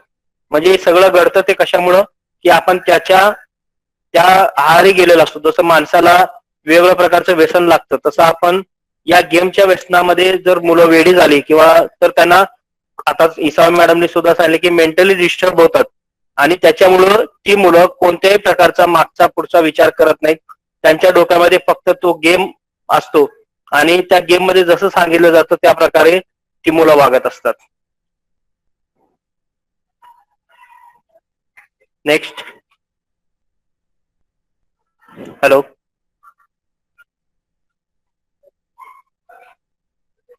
Hello sir. Next slide please. Next कर द्या सर. केलं सर, केलं. Okay okay okay, thank you. या बुलिंगचा सामना कसा करायला, तर कोणत्याही प्रकारचा प्रतिसाद किंवा प्रतिक्रिया आपल्याला त्यांना द्यायची नाही. म्हणजे कुठल्याही प्रकारचा जर आपल्याला एखादा मेसेज आला, SMS आला किंवा व्हॉट्सअपला एखादा मेसेज आला किंवा मेलवर एखादा मेल आला तर आपण त्यांना रिप्लाय द्यायचं नाहीये. आणि जो काही आपल्याला जर डाऊट आलं तर त्याची माहिती आपल्या वडीलधारे पालक असतील, शिक्षक असतील, मुख्याध्यापक यांना द्यायचंय. किंवा बुलिंग झाल्याचा जो पुरावा आहे तो जपून ठेवला पाहिजे. बुलिंग म्हणजे एक प्रकारचा ते छळ म्हणजे मानसिक छळ म्हणतो तशा प्रकारचा छळ असतो आणि सोशल मीडियावर हा जो प्रकार घडतो त्याची माहिती आपण संबंधित पोलीस अधिकारी असतील त्यांच्यापर्यंत पोहोचवली पाहिजे आणि त्या बुलिंग करणाऱ्याला त्याच्याबरोबर कुठल्याही प्रकारचं डिस्कशन आपण करू नये. आणि आपल्याला जर धमकी दिली जात असेल तर आपण सायबर क्राईम डिपार्टमेंटकडे तक्रार करू शकतो आणि गरज वाटली तर आपण काउन्सिलरची सुद्धा मदत घेऊ शकतो. आणि जो आपल्याला बुलिंग करतो त्याला सुद्धा मदतीची गरज असते. त्याच्यामुळे आपण त्या झालेल्या त्रासाबद्दल घाबरू नये आणि त्याच्या विरुद्ध जर आवाज उठवला तर तो पुन्हा दुसऱ्याला करणार नाही ही काळजी आपण घेतली पाहिजे. आणि स्वतःचे संरक्षण आपण करायला शिकलं पाहिजे. कारण घटनेमध्ये असं म्हटलंय की तुम्हाला त्रास देण्याचा कोणालाही अधिकार नाहीये. त्याच्यामुळे जेव्हा ऑनलाईन गेमच्या माध्यमातून किंवा वेगवेगळ्या प्रकारे ऑनलाईन सोशल मीडियाच्या माध्यमातून आपल्याला जर एखादी धमकी मिळत असेल किंवा हे केलं पाहिजे, ते पैसे तू 5,000 पाठव, 10,000 पैसे पाठव, अशी जी धमकी दिली जातं, नाहीतर मी तुझे जे काही फोटोज असेल ते लीक करेन, अशी जी धमकी दिली जाते याला बुलिंग म्हटलं जातं. ते होऊ नये म्हणून आपण सोशल मीडियामध्ये आपला कोणता, आता इसाव मॅडमने सांगितलं आपल्या याच्या लेक्चरमध्ये की आपण वेगवेगळ्या प्रकारचे सोशल मीडियामध्ये आपले फोटोज क्रिएट करतो किंवा त्याला वेगळ्या प्रकारे ऍप्लिकेशन वापरून ते जसं नाही तसं दाखवण्याचा प्रयत्न करतो. म्हणजे ओरिजिनल आपण लपवून ठेवून वेगळ्या प्रकारे आपण जगाला दाखवण्याचा प्रयत्न करतो. त्याच्यामुळे हे प्रकार घडत असतात. म्हणून ती काळजी आपण घेतली पाहिजे नेक्स्ट प्लीज. आर्थिक गुन्हे बघा, ऑनलाईन बँकिंग फ्रॉड होत असतात, फिशिंग स्मिशिंग, लॉटरी घोटाळ्याची फ्रॉड असतात, किंवा मोबाईल डेटाची चोरी होत असते, किंवा क्रेडिट डेबिट कार्ड फ्रॉड होत असतात, किंवा सॉफ्टवेअर पायरसी, नेट खंडणी आणि सायबर दहशतवाद, ही सगळे आर्थिक गुन्ह्यामध्ये मोडले जातात. आणि कुठल्याही प्रकारचा आपण आर्थिक देवाणघेवाण करताना, आज आपण ऑनलाईन शॉपिंग करतो, अमेझॉन असेल किंवा फ्लिपकार्ट असेल किंवा वेगवेगळ्या जे साईट्स आहेत त्याच्यावर आपण ऑनलाईन शॉपिंग करताना आपलं क्रेडिट कार्ड आणि डेबिट कार्ड याच्यावरचा जो सीव्ही नंबर असतो तो देताना आपण काळजीपूर्वक ती वेबसाईट फेक आहे का ओरिजिनल आहे हे तपासून घेतलं पाहिजे. आणि त्याची सिक्युरिटी किती आहे, तुम्ही कुठल्याही जर वेबसाईट जर ओपन केलात तर त्याच्या सुरुवातीला HTTP असतं, पण जर फेक वेबसाईट असेल तर तिथे HTTP च्या जागी T तरी गाळलेला असतो किंवा S तरी P गाळलेला असतो, किंवा जे अंडरस्कोर असतं किंवा तिरपी रेष असते ती गाळली जाते. याच्यावरून आपल्याला लक्षात येते की ती वेबसाईट फेक आहे. तर ऑनलाईन शॉपिंग करताना ती काळजी घेतली पाहिजे की वेबसाईट ओरिजिनल आहे का, किंवा त्याची सिक्युरिटी आपण चेक केली पाहिजे. नेक्स्ट.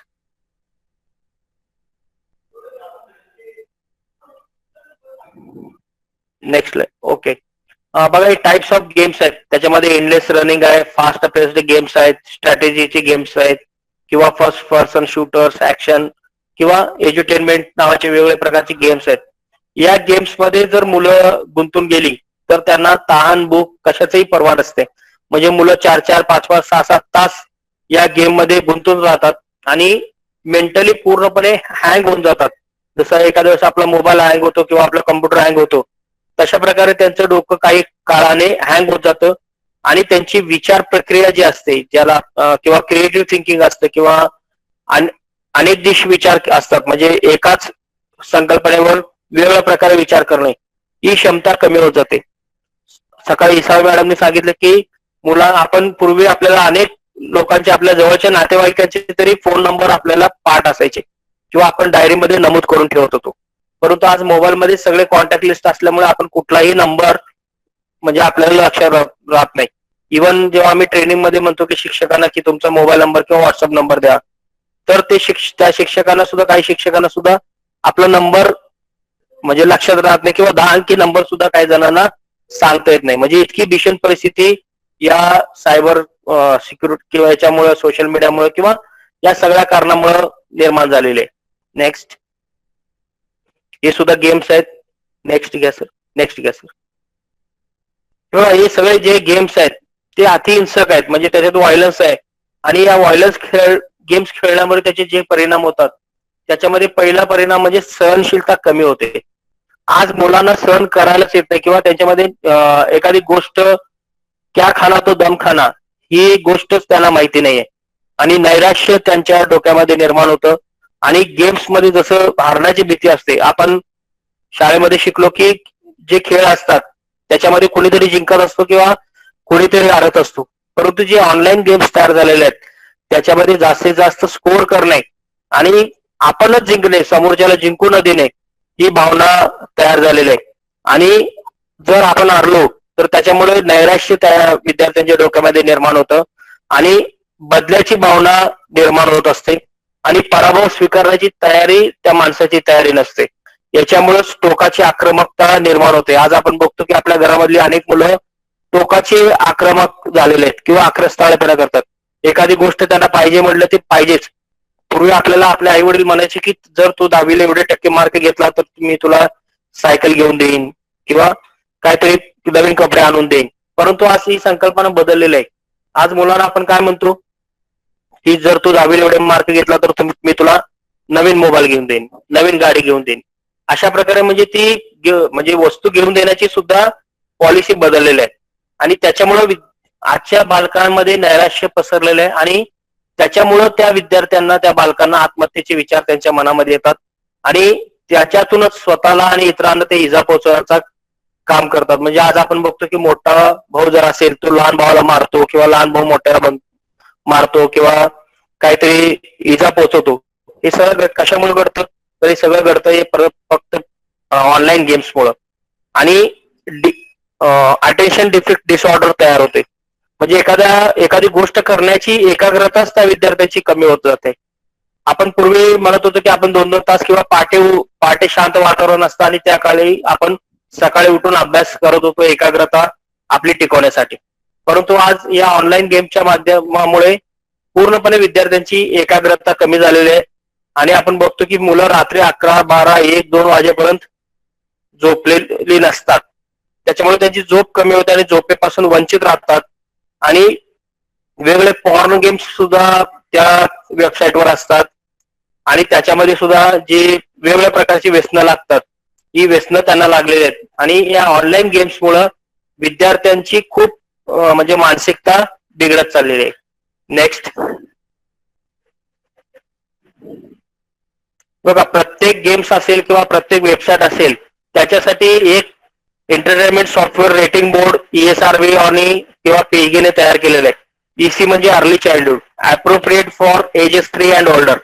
म्हणजे काही गेम्स जे असतात ते अर्ली चाइल्डहुड साठी असतात. तुम्ही जर साधी गोष्ट आहे, आपण जर बाहेर दुकानामध्ये एखादं खेळणी विकत जर घेत असू प्लॅस्टिकची किंवा फायबरची, तर त्याच्यावर लिहिलेलं असतं, चायनाचं जरी आयटम असेल तरी त्याच्यावर लिहिलेलं असतं की ही खेळणी 3 वर्ष पेक्षा जास्त वय असलेल्या मुलांसाठीच आहे. तसं प्रत्येक साईटवर तिथं लिहिलेलं असतं की हे कितल्या कोणत्या वयोगटासाठी आहे. ई म्हणजे everyone, recommended for ages 6 and older. E जर लिहिलेला असेल तर त्याचा अर्थ आहे की 6 वर्षापेक्षा जास्त वयोगट असलेल्या मुलांसाठी तो गेम तयार केलेला आहे. E10+ म्हणजे एव्हरीवन 10 अँड ओल्डर. टी म्हणजे टीन्स, 13 वर्षापेक्षा जास्त वयोगटाच्या मुलांसाठी. एम म्हणजे mature and are for ages 17 and older, 17 वर्षापेक्षा जास्त. एओ म्हणजे 18+. RP म्हणजे rating pending, the game is waiting for a final rating. जसं आपण रिसर्च मध्ये पायलट स्टडी करतो तसं प्रत्येक गेम तयार करण्या अगोदर ती कंपनी त्याचं रेटिंग करत असते, त्याचं पायलट स्टडी करत असते. त्याच्यामुळं काही गेम्स जे असतात त्याचं रेटिंग पेंडिंग असतं आणि फोकस्ड एज लिमिट साठी सुद्धा 7+, 16+, अशा मुलांसाठी सुद्धा वेगवेगळ्या प्रकारचे गेम्स असतात. जरी आपल्या घरामध्ये आपला मुलगा असेल किंवा मुलगी असेल, ते जर आपल्याला एखादा गेम इन्स्टॉल करून दे म्हणून जर म्हणत असेल तर आपण ती गेम इन्स्टॉल करून देत असताना किंवा त्या मुलांनी त्याच्या कम्प्युटरमध्ये किंवा त्याच्या लॅपटॉपमध्ये किंवा त्याच्या मोबाईलमध्ये जे गेम्स इन्स्टॉल केलेले आहेत त्याचा आपण ISAAVE किती आहे किंवा त्याचं रेटिंग बोर्ड किती आहे ते बघितलं पाहिजे आणि तरच त्या मुलांना आपण परमिशन दिली पाहिजे.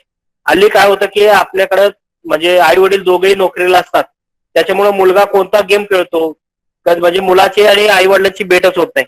कारण सकाळी जेव्हा आई वडील कामाला निघून जातात तेव्हा मुलगा झोपलेला असतो आणि जेव्हा संध्याकाळी मुलं येतात तेव्हा आई वडील झोपलेले असतात. असा प्रकार घडत चाललेला आहे आणि या बदलत्या काळानुसार म्हणजे सगळं चेंज होत चाललेलं आहे. परंतु मुलं आपण जर कधी आपण त्यांच्या बेडरूम मध्ये डोकावलो किंवा मुलांच्या बेडरूम मध्ये जर डोकावलो तर आपल्याला लक्षात येतं की मुलं कम्प्युटरवर किती रात्री किती वाजेपर्यंत गेम खेळत आहेत. आणि मोबाईलमध्ये सुद्धा सुविधा आहे, तुम्ही कधी कधी तुमच्या मुलांचा मोबाईल घेऊन त्याच्यामध्ये चेक करू शकता की तो मुलगा किंवा ती मुलगी दिवसभरात किती तास स्क्रीनवर होती, तिनं किती तास किती मिनिटं चॅटिंग केलेलं आहे, किती मिनिटं कोणाशी बोललेलं आहे, किती मिनिटं वेबसाईटवर सर्चिंग केलेलं आहे किंवा युट्यूब किती वेळ बघितलेलं आहे. हे सगळं आपल्याला मोबाईलमध्ये तपासता येतं. प्रत्येक कंपनीच्या मोबाईलमध्ये ती सुविधा असते, फक्त आपल्याला ते माहित नसतं. नेक्स्ट हे बघा, हल्ली प्रत्येक घरामध्ये अशी अवस्था झालेली आहे. म्हणजे आई वडील असतील, मुलं असतील, हे सगळे आपापल्या याच्यामध्ये बिझी आहेत. म्हणजे प्रत्येकाच्या हातामध्ये मोबाईल आहे किंवा टॅबलेट आहे आणि कोणाचाही कोणाशी कम्युनिकेशन नाही आहे. म्हणजे एकाच घरात 4 माणसं राहत आहेत, परंतु त्या 4 माणसांचा एकमेकांशी अजिबात संबंध किंवा संप्रेषण नाही किंवा कम्युनिकेशन नाही आहे. म्हणजे इव्हन चहा पाहिजे असेल तरी सुद्धा आपण तोंडानं विचारत नाही की तुला चहा पाहिजे का, तर व्हॉट्सअपवर मेसेज केला जातो की तुला चहा पाहिजे का. अशी परिस्थिती काही घरामध्ये आहे. म्हणजे ती परिस्थिती निर्माण होऊ नये याची आपण काळजी घेतली पाहिजे आणि जास्तीत जास्त आपण घरात असताना तरी आपण एकमेकांसोबत कम्युनिकेशन केलं पाहिजे आणि घरात असताना कमीत कमी मोबाईल किंवा तुमचे काय टॅबलेट असतील किंवा लॅपटॉप किंवा कम्प्युटर हे कमीत कमी काळ वापरला पाहिजे, तरच आपण आपले रिलेशनशिप चांगल्या प्रकारे ठेवू शकतो. Next slide please. हे बघा, प्रत्येक सोशल मीडिया वापरण्याचे कायदेशीर वय आहे. मग ते ऍडल्ट साठी असेल किंवा टीन साठी असेल.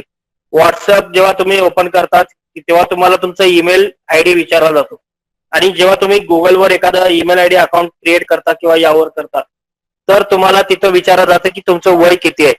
तुमचं वय जर 18 पेक्षा जास्त जर तुम्ही टाकलं असेल तरच ते तुम्हाला ऍक्सेप्ट केलं जातं आणि तुमचं अकाउंट क्रिएट केलं जातं. त्याच प्रकारे व्हॉट्सअप असेल, फेसबुक असेल, स्नॅपचॅट आहे, इंस्टाग्राम आहे, टिकटॉक आहे किंवा टिंडर, या सगळ्या ऍप्लिकेशन्स मध्ये तुमचं वय त्या देशाच्या रूल्स नुसार तुमचं वय असेल तरच ते तुम्हाला ऍप्लिकेशन इन्स्टॉल करता येतो किंवा सॉफ्टवेअर इन्स्टॉल करता येतो. आणि त्याचे ज्या प्रायव्हसीच्या टर्म्स अँड कंडिशन्स आहेत ते आपण कधीही वाचत नाहीये. तिथं म्हटलं जातं की तुमच्या मोबाईल मधले फोटो असतील, तुमच्या मोबाईल मधले कॉन्टॅक्ट लिस्ट असेल किंवा मोबाईल मधले तुमचे जे काही सिक्युअर असतील ते आपण लगेच अलाव करतो. जर त्याला डिनाय केलं तर ते आपण ते वापरू शकत नाहीये किंवा ते आपल्या अकाउंट मधून किंवा आपल्या कॉन्टॅक्ट मधून किंवा आपल्या गॅलरी मधून ते घेऊ शकत नाही. पण आपण काय करतो, अलाव करतो. आणि अलाव केल्यामुळे काय होतं की आपले सगळे फोटो, आपल्यामधले कॉन्टॅक्ट लिस्ट यांच्याशी ते शेअर होतात आणि त्याचा ते गैरफायदा उठवू शकतात. म्हणून कुठलेही ऍप इन्स्टॉल केल्यानंतर जेव्हा टर्म्स अँड कंडिशन्स असतात ते काळजीपूर्वक वाचले पाहिजे. आणि ते इन्स्टॉल करताना अलाव जर केलं तर ते सगळं त्यांना आपण देतो. म्हणजे आपल्यामधले जे कॉन्टॅक्ट असतील किंवा आपल्याकडचे जे फोटो असतील ते सगळे आपण त्यांना किंवा ते घ्यायला त्यांना आपण परमिशन दिली असा त्याचा अर्थ होतो. म्हणून ती काळजी आपण घेतली पाहिजे. नेक्स्ट. हे बघा, टिकटॉक जे म्युझिकल ऍप जे आता त्याच्यावर भारतानं बंदी घातलेली आहे, पण ते 16 वर्षाच्या पुढच्या लोकांसाठी किंवा मुलांसाठीच ते होतं. शेअर्स पर्सनल डाटासाठी वापरला जातो आणि हे चिल्ड्रनसाठी अनसेफ ऍप्लिकेशन आहे. जे मीम्स आहेत ते सुद्धा चिल्ड्रनसाठी सिक्युअर नाही आहे. आणि अंडरस्टँड या यूज हॅशटॅग आणि जे काही प्रकार आहेत स्नॅपचॅट वगैरे त्याचा आपण ते अंडरस्टँड केलं पाहिजे आणि ते आपल्यासाठी सिक्युअर आहेत का, आपल्या मुलांसाठी सिक्युअर आहेत का, हे आपण सुरुवातीला काळजीपूर्वक बघितलं पाहिजे आणि त्याच्यानंतरच ते इन्स्टॉल केलं पाहिजे. परंतु अलीकडे काय होतं की मुलंच आई वडिलांना हा ऍप इन्स्टॉल कर, तो ऍप इन्स्टॉल कर म्हणून मुलं सांगत असतात. म्हणून आपण त्याच्याविषयी जे सायबर लिटरसी म्हटलं जातं किंवा ते आपण पालकांनी किंवा आपण जे मोठे वयोगटाचे त्यांनी अगोदर आपण किंवा शिक्षक असतील त्यांनी त्याची लिटरसी अगोदर त्यांची झाली पाहिजे, तरच ते मुलांना चांगल्या प्रकारे त्याच्याविषयी ज्ञान देऊ शकतात. Next please. काही जे वेगवेगळे चॅलेंजेस आहेत म्हणजे किल फाईज चॅलेंजेस आहेत. कोणाच तर माईक ऑन आहे. बघा, आपण बघतोय की बघा रेल्वे येते पाठीमागून आणि मुलं ती सेल्फी घेत आहेत किंवा एखाद्या डोंगराच्या कड्यावर बसून ती सेल्फी घेत आहेत. अनेक प्रकारच्या धोकादायक पॉइंटवर जाऊन सेल्फी घेणं, याच्यामुळे बघा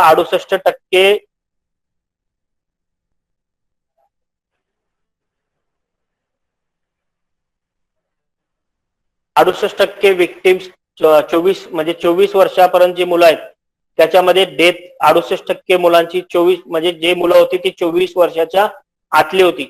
127 global selfie death occurring between March 2014 to September 2016. हे सगळं या 2 वर्षामध्ये झालेलं आहे. 24 ग्रुप इन्सिडेंट्स और multiple deaths at same location. एकाच ठिकाणी सेल्फी पॉइंट जे तयार झालेले आहेत वेगवेगळ्या टुरिस्ट पॉइंटला, तिथं वेगवेगळ्या म्हणजे सेम पॉइंटला अनेक ऍक्सिडेंट झालेले आहेत किंवा इन्सिडेंट झालेले आहेत आणि त्याच्यामध्ये लोक मरण पावलेले आहेत. आणि 75.5% of selfie victims who died in this mishap were man. म्हणजे वेगवेगळ्या प्रकारे सेल्फी पॉइंटला सुद्धा 75% पेक्षा जास्त तिथं डेथ झालेले आहेत. नेक्स्ट. बघा, आपण इंस्टाग्राम किंवा वेगवेगळ्या व्हॉट्सअप किंवा वेगवेगळे जे माध्यम आहेत त्याच्यावर हे सगळं का घडतं किंवा हॅकिंग वगैरे का घडतं किंवा बुलिंग वगैरे का घडतं, आपण जसं आहे तसं म्हणजे जगाला दाखवत नाही. आपण बघा, इथं इंस्टाग्रामवरचे फोटो आहे आणि रिअल लाईफचा फोटो दाखवलेला आहे. The virtual versions of you आणि रिअलिस्टिक. म्हणजे आपण जे रिअलिस्टिक आहे ती रियालिटी आपण ती ऍक्सेप्ट केली पाहिजे.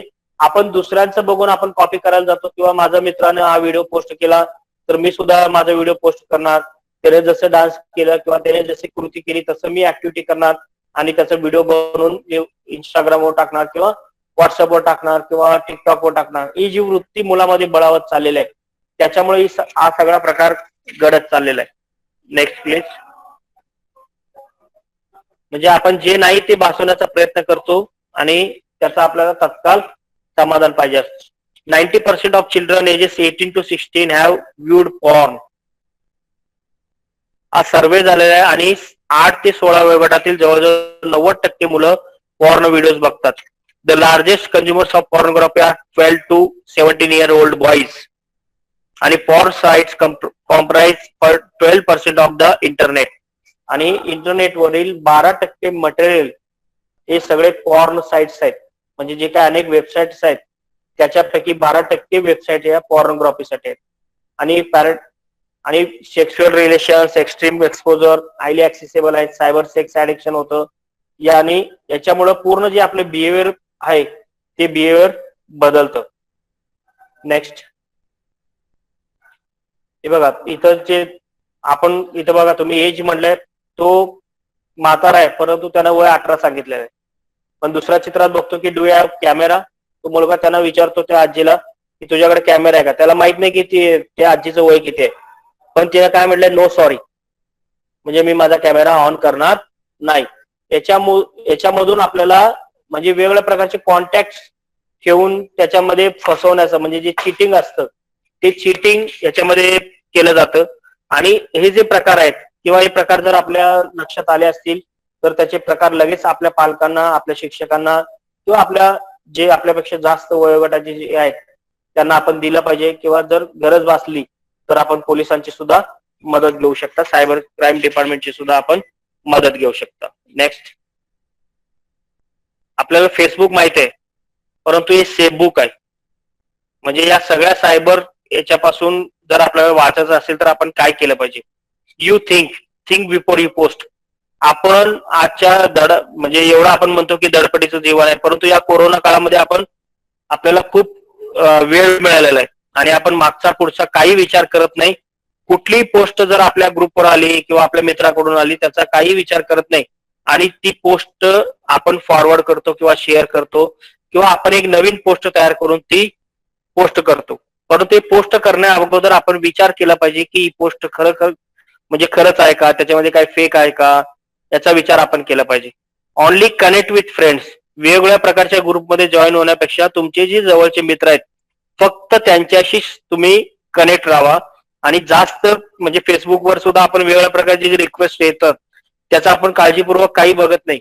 फेसबुकवर सुद्धा तुम्हाला सिक्युरिटी करता येते. तुमचे जे काही फोटोज आहेत ते फक्त तुमच्या कॉन्टॅक्ट मध्ये असलेल्या किंवा तुमचे जे फ्रेंड्स आहेत त्यांनाच बघता येऊ शकतात अशी सुद्धा त्याच्यामध्ये सुविधा असते. किंवा आपले फोटो कुणालाही बघता येऊ नये असं सुद्धा आपण तिथं बटन ठेवू शकतो. Be kind to others. दुसऱ्यांशी आपण काळजीपूर्वक आणि म्हणजे याच्याने काइंडनेसने वागलं पाहिजे. Don't share your password. कुठल्याही प्रकारचा जर तुम्हाला पासवर्ड विचारला जाईल, ईमेलचा पासवर्ड असेल किंवा ऑनलाईन बँकिंगचा पासवर्ड असेल तर ते पासवर्ड आपण कुणाशीही शेअर करू नये. आणि अनेक लोकांना सवय असते की आपला पासवर्ड आपल्या मोबाईलमध्ये सेव्ह करून ठेवतात परंतु हॅकर्स तुमच्या मोबाईल मधला पासवर्ड 1 ते 2 मिनिटांमध्ये हॅक करू शकतात. त्याच्यामुळे कृपया आपला जो पासवर्ड असेल ईमेलचा असेल किंवा बँकिंगचा असेल किंवा एटीएमचा असेल तो आपल्या मोबाईल मध्ये कधीही सेव्ह करून ठेवणे. Keep your settings private. आपल्या मोबाईल मध्ये सुद्धा प्रायव्हसी नावाचं एक ऑप्शन असतं. त्या सेटिंग मध्ये जर आपण गेलो तर आपली प्रायव्हसी तिथं आपल्याला चेक करता येते आणि तिथं आपल्याला प्रायव्हसी जसं पाहिजे तसं कीप करता येते. आणि don't be heartful towards others. आणि दुसऱ्यांना कधीही आपण नुकसान पोहोचू नये याचा आपण काळजीपूर्वक विचार केला पाहिजे. आणि आपण स्मार्ट बनलं तरच आपण सेफ राहू शकतो. कोरोना काळामध्ये फक्त हेल्थच्या बाबतीत सेफ राहणं गरजेचं असं नाही तर बाकीच्या सायबर सिक्युरिटी, सायबर क्राईम पासून सुद्धा आपण सेफ राहणं गरजेचं आहे. नेक्स्ट. तुमच्या व्हॉट्सअपला नेहमी 2 स्टेप व्हेरिफिकेशन ठेवलं पाहिजे आणि हॅक होण्यापासून वाचवलं पाहिजे. तुमचा व्हॉट्सअप जर तुम्ही जर व्यवस्थित नाही काळजी घेतली तर तुमचा व्हॉट्सअप सुद्धा हॅक केला जातो. म्हणजे एक माझ्या जवळच्या मित्राचं उदाहरण आहे. आम्ही दोघे एकाच रूम मध्ये राहत होतो आणि रात्री 12 वाजता त्याने मला उठवलं. तर बघितलं त्याच्या व्हॉट्सअपवर तो काही करत नव्हता, तो झोपला होता, परंतु त्याच्या व्हॉट्सअप वरून चॅटिंग चालू होतं.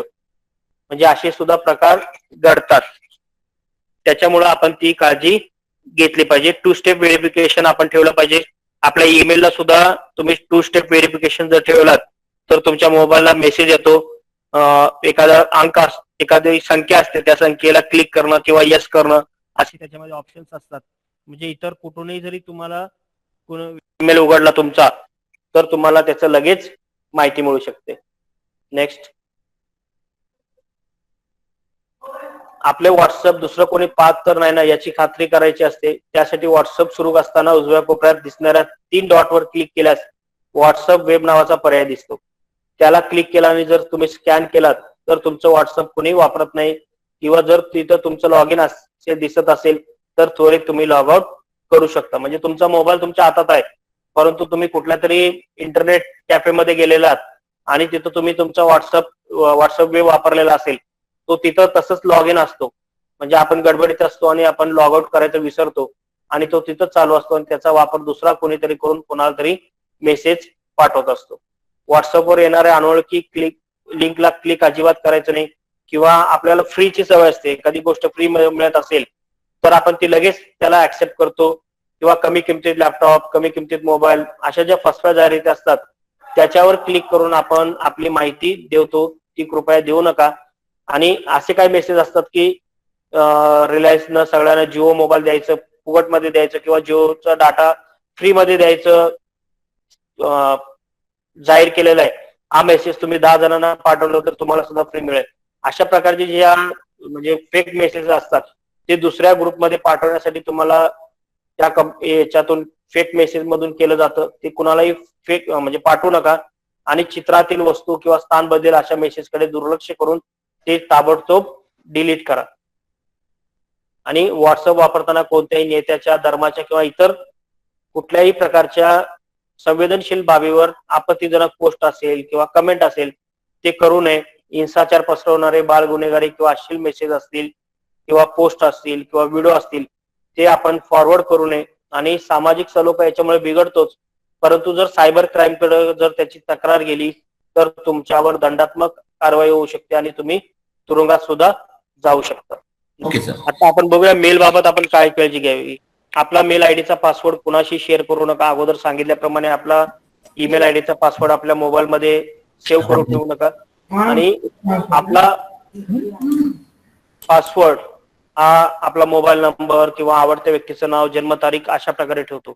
असं न करता वेगवेगळ्या प्रकारचा आपण पासवर्ड ठेवू शकतो. स्वतंत्र ईमेल खाती आपण बनवतो आणि आपला विश्वास असलेल्या लोकांशी संवाद साधण्यासाठी आणि आर्थिक व्यवहारासाठी एकच सोशल नेटवर्किंग साईटवर स्वतंत्र ईमेल खाते आपण वापरू शकतो. आणि ऑनलाईन स्टॉकर्स पासून आपलं जी सिक्युरिटी आहे ती आपण करू शकतो. नेक्स्ट,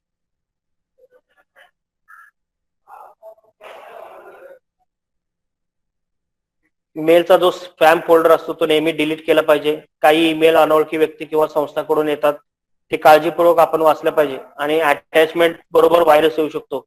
कधी कधी आपल्याला ईमेल येतो, त्याच्यासोबत जे अटॅचमेंट असते ते पहिल्यांदा आपण स्कॅन केलं पाहिजे. स्कॅन केल्यानंतरच ते आपण ओपन केलं पाहिजे. काही वेळा अटॅचमेंट मध्ये जर व्हायरस असेल तर आपल्याला तिथं मेसेज येतो की याच्यामध्ये व्हायरस आहे, ते ओपन करू दे का, डिस्कार्ड करू दे का असं विचारलं जातं. तेव्हा ते आपण ईमेल ओपन करू नये किंवा ती अटॅचमेंट ओपन करू नये. आणि जेव्हा एखादी महत्वाची किंवा गोपनीय माहिती, पासवर्ड, फोन नंबर असतो तो कधीही आपण दुसऱ्याला शेअर करू नये. नेक्स्ट, आपल्या जीमेलला सुद्धा आपण 2 स्टेप व्हेरिफिकेशन सुविधा सुरू करू शकतो. Next slide please sir. त्यासाठी जीमेलच्या सेटिंग मध्ये जायचं.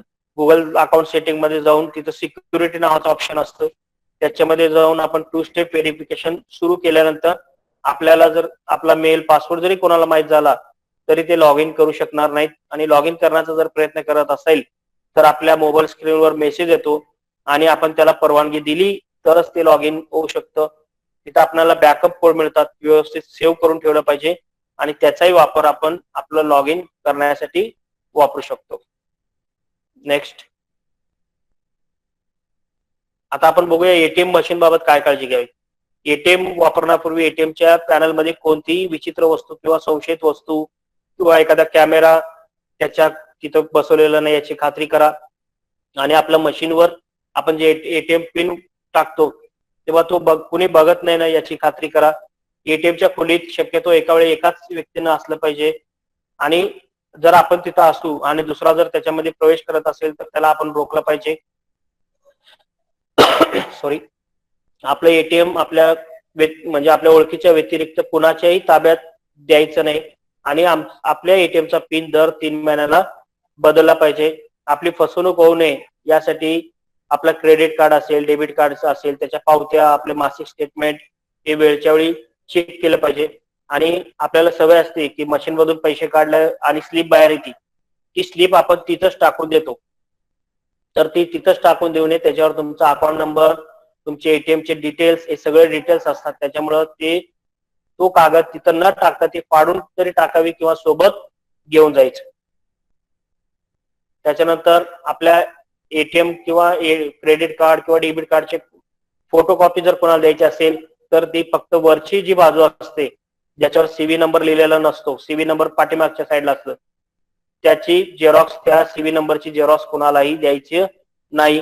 आणि जर आपलं डेबिट कार्ड किंवा क्रेडिट कार्ड गाळ झाला असेल, हरवला असेल तर ते रद्द करण्यासाठी तात्काळ आपल्या संबंधित बँकेला त्याची माहिती दिली पाहिजे. आपला एटीएमचा पिन आपल्या मोबाईलमध्ये सेव्ह करून ठेवायचा नाहीये. आणि कुठल्याही बँकेतून कुठल्याही प्रकारचा एटीएमचा पिन विचारला जात नाही. आरबीआय सुद्धा सांगतं, किंवा तुम्ही केबीसी बघत असाल तर केबीसी मध्ये सुद्धा अमिताभ बच्चन सांगतात की आरबीआयला असे इन्स्ट्रक्शन दिलेले आहेत की तुम्ही तुमचा एटीएमचा पिन किंवा इंटरनेट बँकिंगचा पासवर्ड कुणालाही शेअर करू नका. आणि कोणाचा जरी कॉल आला तरी सुद्धा ते कॉल करणारे पहिल्यांदा आपल्याला पूर्ण माहिती विचारतात, आपल्या आवडीच्या विषयी चर्चा करतात, आपल्याला पूर्ण मध्ये चॅटिंग मध्ये गुंतवून ठेवतात आणि अचानकच तुमचा एटीएमचा नंबर विचारला जातो. त्याच्यामुळे असे जे फेक कॉल्स येतात त्याच्याकडे दुर्लक्ष करा. आणि ज्या वेबसाईटच्या माध्यमातून आपल्याला पेमेंट करायचे त्याची सिक्युरिटी तपासा. आणि जर आपण एटीएम ने ऑनलाईन पेमेंट केलेलं असेल तर तिथं कार्ड डिटेल्स सेव्ह करू का म्हणून ऑप्शन असतं, तर ते कार्ड डिटेल्स सेव्ह करायचे नाही आहेत. आणि जर तुम्ही सेव्ह करून ठेवला तर ठराविक मुदतीनंतर आपोआप आपले पैसे कपात होत जातात. आणि आपला एटीएम आपल्या पॉकेटमध्ये व्यवस्थित सांभाळून ठेवलं पाहिजे. नेक्स्ट,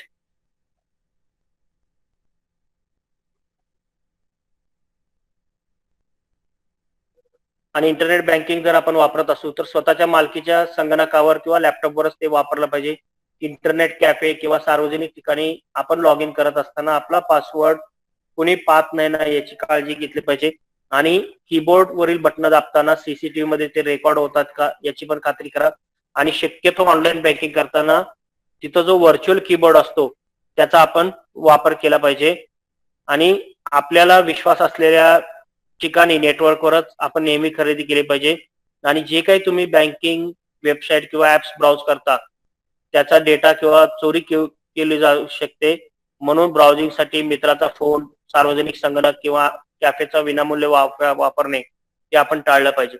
आपल्याला सवय असते की कुठं रेल्वे स्टेशनवर गेलो आणि गुगलचा तिथं वायफाय फ्री मिळतोय म्हणून आपण तिथं फ्री वायफाय वापरण्याच्या भानगडीत पडतो, किंवा आपल्या ऑफिसमध्ये आपल्याला वायफाय फ्री असतो ते आपण वापरण्याच्या भानगडीत पडतो.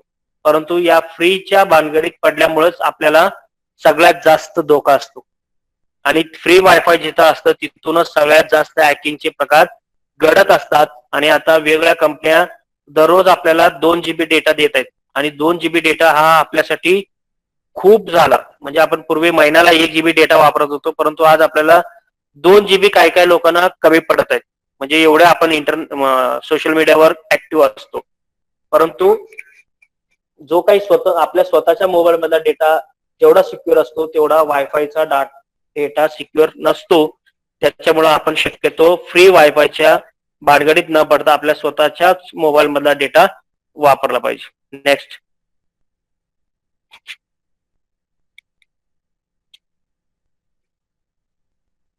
बघा कॅमेराच्या च्या बाबतीत काय काळजी घेतली पाहिजे? आपलं जीपीएस, जिओ टॅगिंग आणि वायफाय, ब्लूटूथ वापरत नसताना बंद ठेवलं पाहिजे.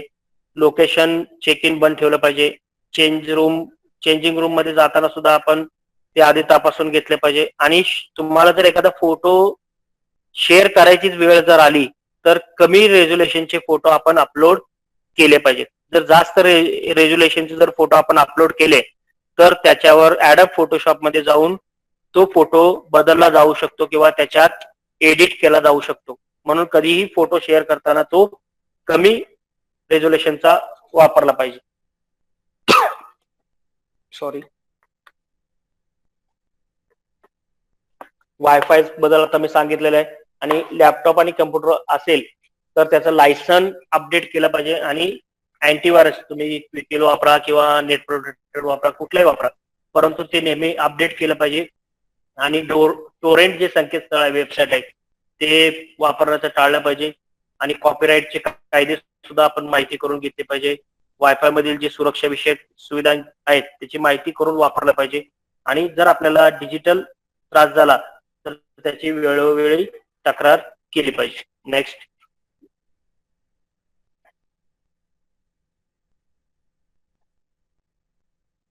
त्याच्या पुढचं केस बघा. डिजिटल गार्डियन्स कसं बनू शकतो, म्हणजे आपल्याला पालक त्याच्या डिजिटल गार्डियन्स बनण्याची काळाची गरज आहे. त्याच्यामुळे आपली मुलं आपल्यापेक्षा फॉरवर्ड आहेत किंवा आपल्यापेक्षा एक पाऊल पुढे आहेत. म्हणून पालक म्हणून सुद्धा आपण तंत्रज्ञान शिकून घेतलं पाहिजे आणि त्याच्याशी मैत्री केली पाहिजे. घरातील सर्व सदस्यांशी बोलून स्क्रीन टाइम विषयी नियम केलं पाहिजे की आपण किती वेळ त्या घरात आल्यानंतर मोबाईलवर राहिलं पाहिजे. बालकांना कुठल्या वयात कोणत्या उपकरणाची कशी ओळख करून द्यायची याविषयी माहिती घेतलं पाहिजे. इंटरनेट वापराचे जे नियम आहेत आणि मार्गदर्शक तत्वे आहेत त्याच्याविषयी जी ठामपणे त्याची माहिती बालकांना दिली पाहिजे. आणि मोबाईल व इतर उपकरणांना पर्याय उपलब्ध करून दिला पाहिजे. म्हणजे मोबाईलची सवय जर तोडायची असेल मुलांची तर त्यांना वेगवेगळ्या प्रकारची पुस्तकं आणून दिली पाहिजे. ग्राउंडवर खेळायला घेऊन गेलं पाहिजे. आपण स्वतः त्यांच्याशी खेळलं पाहिजे. अलीकडे काय होतं की आईला किंवा वडिलांना काम असतं म्हणून ते लहान मुलांच्या हातामध्ये मोबाईल देतात आणि आपलं काम करत बसतात. तिथूनच म्हणजे आपण मुलांना सवय आपणच लावतो. म्हणजे आज आपण बघतो की लहान अगदी 3 महिन्याची 4 महिन्याची मुलं सुद्धा मोबाईलवर असतात. म्हणजे युट्यूबचा आपण एखादा व्हिडिओ किंवा एखादं बालगीत किंवा एखादं राईम्स त्यांना लावून देतो आणि ती मुलं ते बघत बसलेले असतात. तिथूनच त्या ॲडिक्टची सुरुवात होते. म्हणजे व्यसन त्या लहान मुलांना मोबाईल म्हणजे काय, युट्यूब म्हणजे काय, काही माहित नसतं, पण त्याची सुरुवात आपणच करून दिलेला असतो. आणि मुलांना म्हणजे सकारात्मक टेक्नॉलॉजी वापरण्याविषयी आपण त्यांना मदत केली पाहिजे आणि आपण त्याच्यावर अवलंबित्वाची जी लक्षणं आहेत ती समजून घेतली पाहिजे. नेक्स्ट.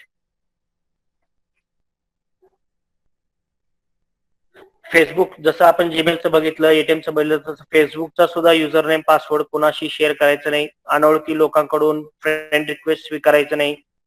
आपली जी सेटिंग आहे त्या सेटिंग पब्लिक न करता फक्त आपल्या कॉन्टॅक्ट मध्ये किंवा फ्रेंड्स पुरती मर्यादित ठेवा. म्हणजे आपली पर्सनल जी इन्फॉर्मेशन आहे ती कुणीही पाहू शकणार नाही. आणि फेसबुकवर खात्री नसणाऱ्या पोस्ट किंवा बातम्या किंवा फोटो टाकण्याचा मोह टाळला पाहिजे. आणि संवेदनशील जर माहिती आहे आपण टाकलो आणि तिथून जर ते स्प्रेड झालं तर आपल्यावर कायद्याने गुन्हा दाखल होऊ शकतो आणि ते आपल्याला महागात पडू शकते. नेक्स्ट. बघा, स्क्रीन वापराचे नियम तुम्हाला जर बघायचे असतील तर त्याच्यामध्ये 2 वर्षाखालच्या मुलांना अजिबात मोबाईलचा स्क्रीन बघू द्यायचा नाहीये. 2 ते 4 वयोगटातील जी बालकं आहेत त्याच्यामध्ये 24 तासात फक्त 20 मिनिटे त्याच्यामध्ये टीव्हीचा स्क्रीन आला, मोबाईलचा स्क्रीन आला किंवा लॅपटॉप किंवा कॉम्प्युटरचा आला. टीव्हीसह इतर content selected by parents, child accompanied by trusted adult साठी जी साईट्स आहेत तीच वापरली पाहिजे. 4 ते 6 वयोगटातील मुलांसाठी 4 मिनिटं ते सुद्धा पालकांच्या देखरेखीखाली असले पाहिजेत. 7 ते 12 वयोगटातील बालकांसाठी कमीत कमी 1 तास, ते पण फक्त अभ्यासासाठी.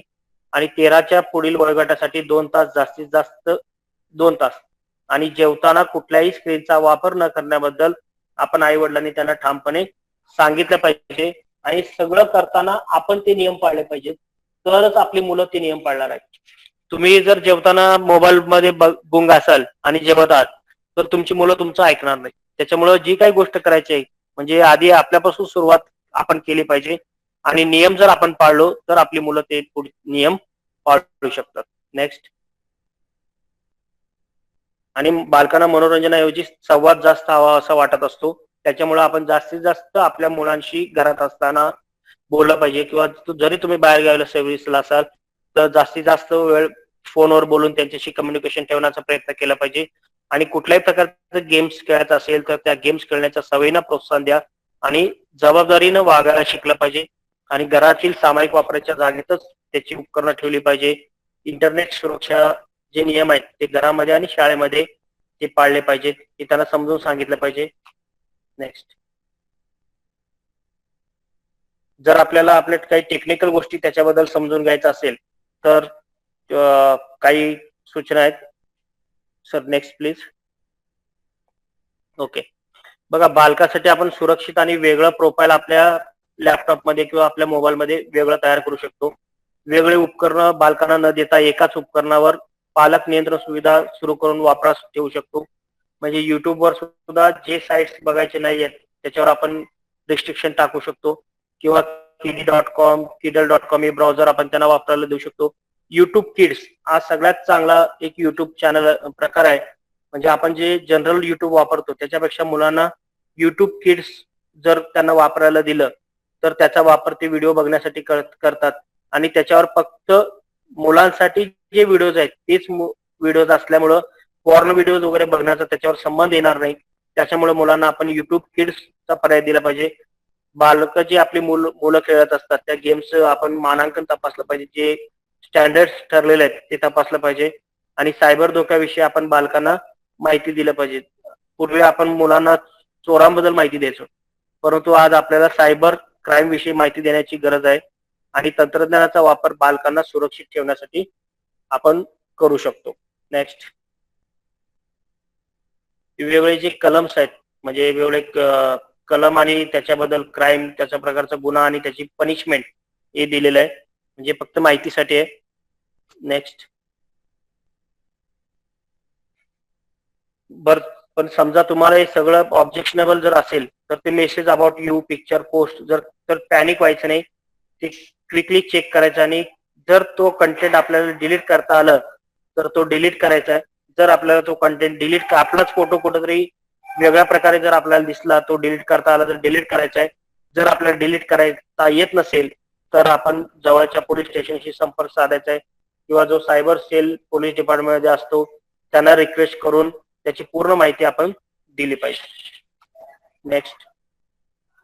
हे बघा, इंटरनेटवरील बालकाची सुरक्षितता हा प्रत्येक बालकाचा अधिकार आहे आणि प्रत्येक पालकाची जबाबदारी सक्रिय होण्यासाठी आपण सगळ्यांनी डिजिटल पालक जर बनलो तरच आपण या चित्रामध्ये दाखवल्यासारखं आपण सुद्धा सुखी राहू शकतो, आपली मुलं बाळ सुद्धा आपल्याला सुखी राहू शकतात. म्हणून प्रत्येक पालकांना डिजिटल पालक होण्यासाठी शुभेच्छा. Best of luck and stay safe. Thank you very much. एक जाता जाता सांगतो, बिईंग रिस्पॉन्सिबल नेटिझन्स नावाची एक वेबसाईट आहे, त्याच्यावर सुद्धा ही जी सगळी माहिती आहे ती त्यांच्या वेबसाईटवरची माहिती आहे. त्याच्याविषयी सुद्धा त्या वेबसाईटवर जर गेलात तुम्ही किंवा cybercrime.govt.in किंवा आरंभ इंडिया ऑर्गनायझेशन या वेबसाईटवर जर गेलात तर तुम्हाला डिजिटल सिटीजनशिप किंवा डिजिटल पॅरेंट्स बनण्यासाठी जास्त माहिती आपल्याला उपलब्ध होऊ शकते. Okay, thank you very much. Over to Rizwana madam. Thank you, sir. Thank you for this wonderful information of which we most of all were unaware.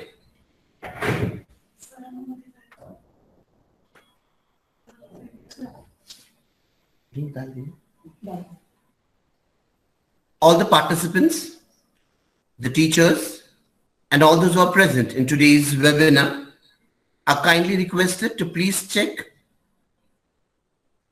your chat boxes for the feedback link. I repeat, please check the chat boxes as the feedback link has already been sent to you. Please fill in the link so that your e-certificate is generated. Thank you so much.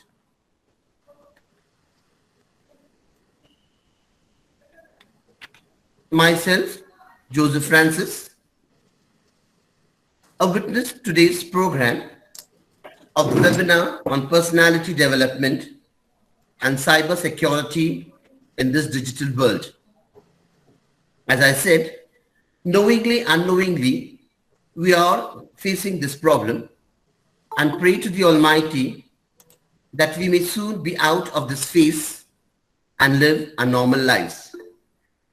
As our guest speakers have literally shown to us the light of how this digital world is going around, in which we all are surviving. So what's important is staying safe and staying healthy. I'm here now to propose the vote of thanks. As we raise our hands in thanksgiving to the Almighty, our thanks to God for giving us the strength and the grace to organize this webinar. Special thanks to the management of M.C.E Societies, College of Education, Azam Campus, Pune. We are grateful from the bottom of our hearts to Dr. P.A. Inamdar sir and Mrs. Abida ma'am for their guidance and motivation. These two stalwarts are always with us in guiding us and helping us conduct programs like these for the students and for the society. Thank you, sir. Thank you, madam. Our thanks to the guest speaker for today's webinar, Dr. ISAAVE ma'am, who in spite of a busy schedule made it possible and enlightened us all. Thank you, ma'am. Thank you to Dr. Shobha Khandare ma'am, the principal of D.El.Ed, Pune. A big thank you to Dr. Prabhakar Budaram sir, who had literally shown us the do's and don'ts of the cyber security in this digital world. Sir, your PPT was really enlightening and helped us know how we can keep ourselves safe during this pandemic. Thank you, Dr. Dayanand Jatnure sir, for helping us know what pre-service training is all about. Our special thanks to the principal, Dr. Anita Belapurkar ma'am, who always motivates us and puts us in the forefront. She's always there and helping us out in conducting programs like this. Thank you, Dr. Anita Belapurkar ma'am. The head of department, Mrs. Rizwana ma'am of the Junior College of Education, is always a motivating force to her staff and her students. A big thank you to you, ma'am. A thank you to all the HEM teachers of education, the D.El.Ed staff, the non-teaching staff, the technical team who had helped us put up this wonderful, enriching, intelligent webinar on personality development. Last, of course not, the most important, everybody who participated in this webinar from every corner took out your precious time and have been with us for this last 2 to 3 hours. The session was really informative but incomplete without your presence. Once again, an amiable thank you to all the dignitaries, the teachers, the students, and for all the participants who have helped us conduct this webinar for one and all. On behalf and along with my co-host teacher, Mrs. Pallavi Kumbhar, myself, Joseph Francis, signing out from today's program. Please stay healthy and please stay safe.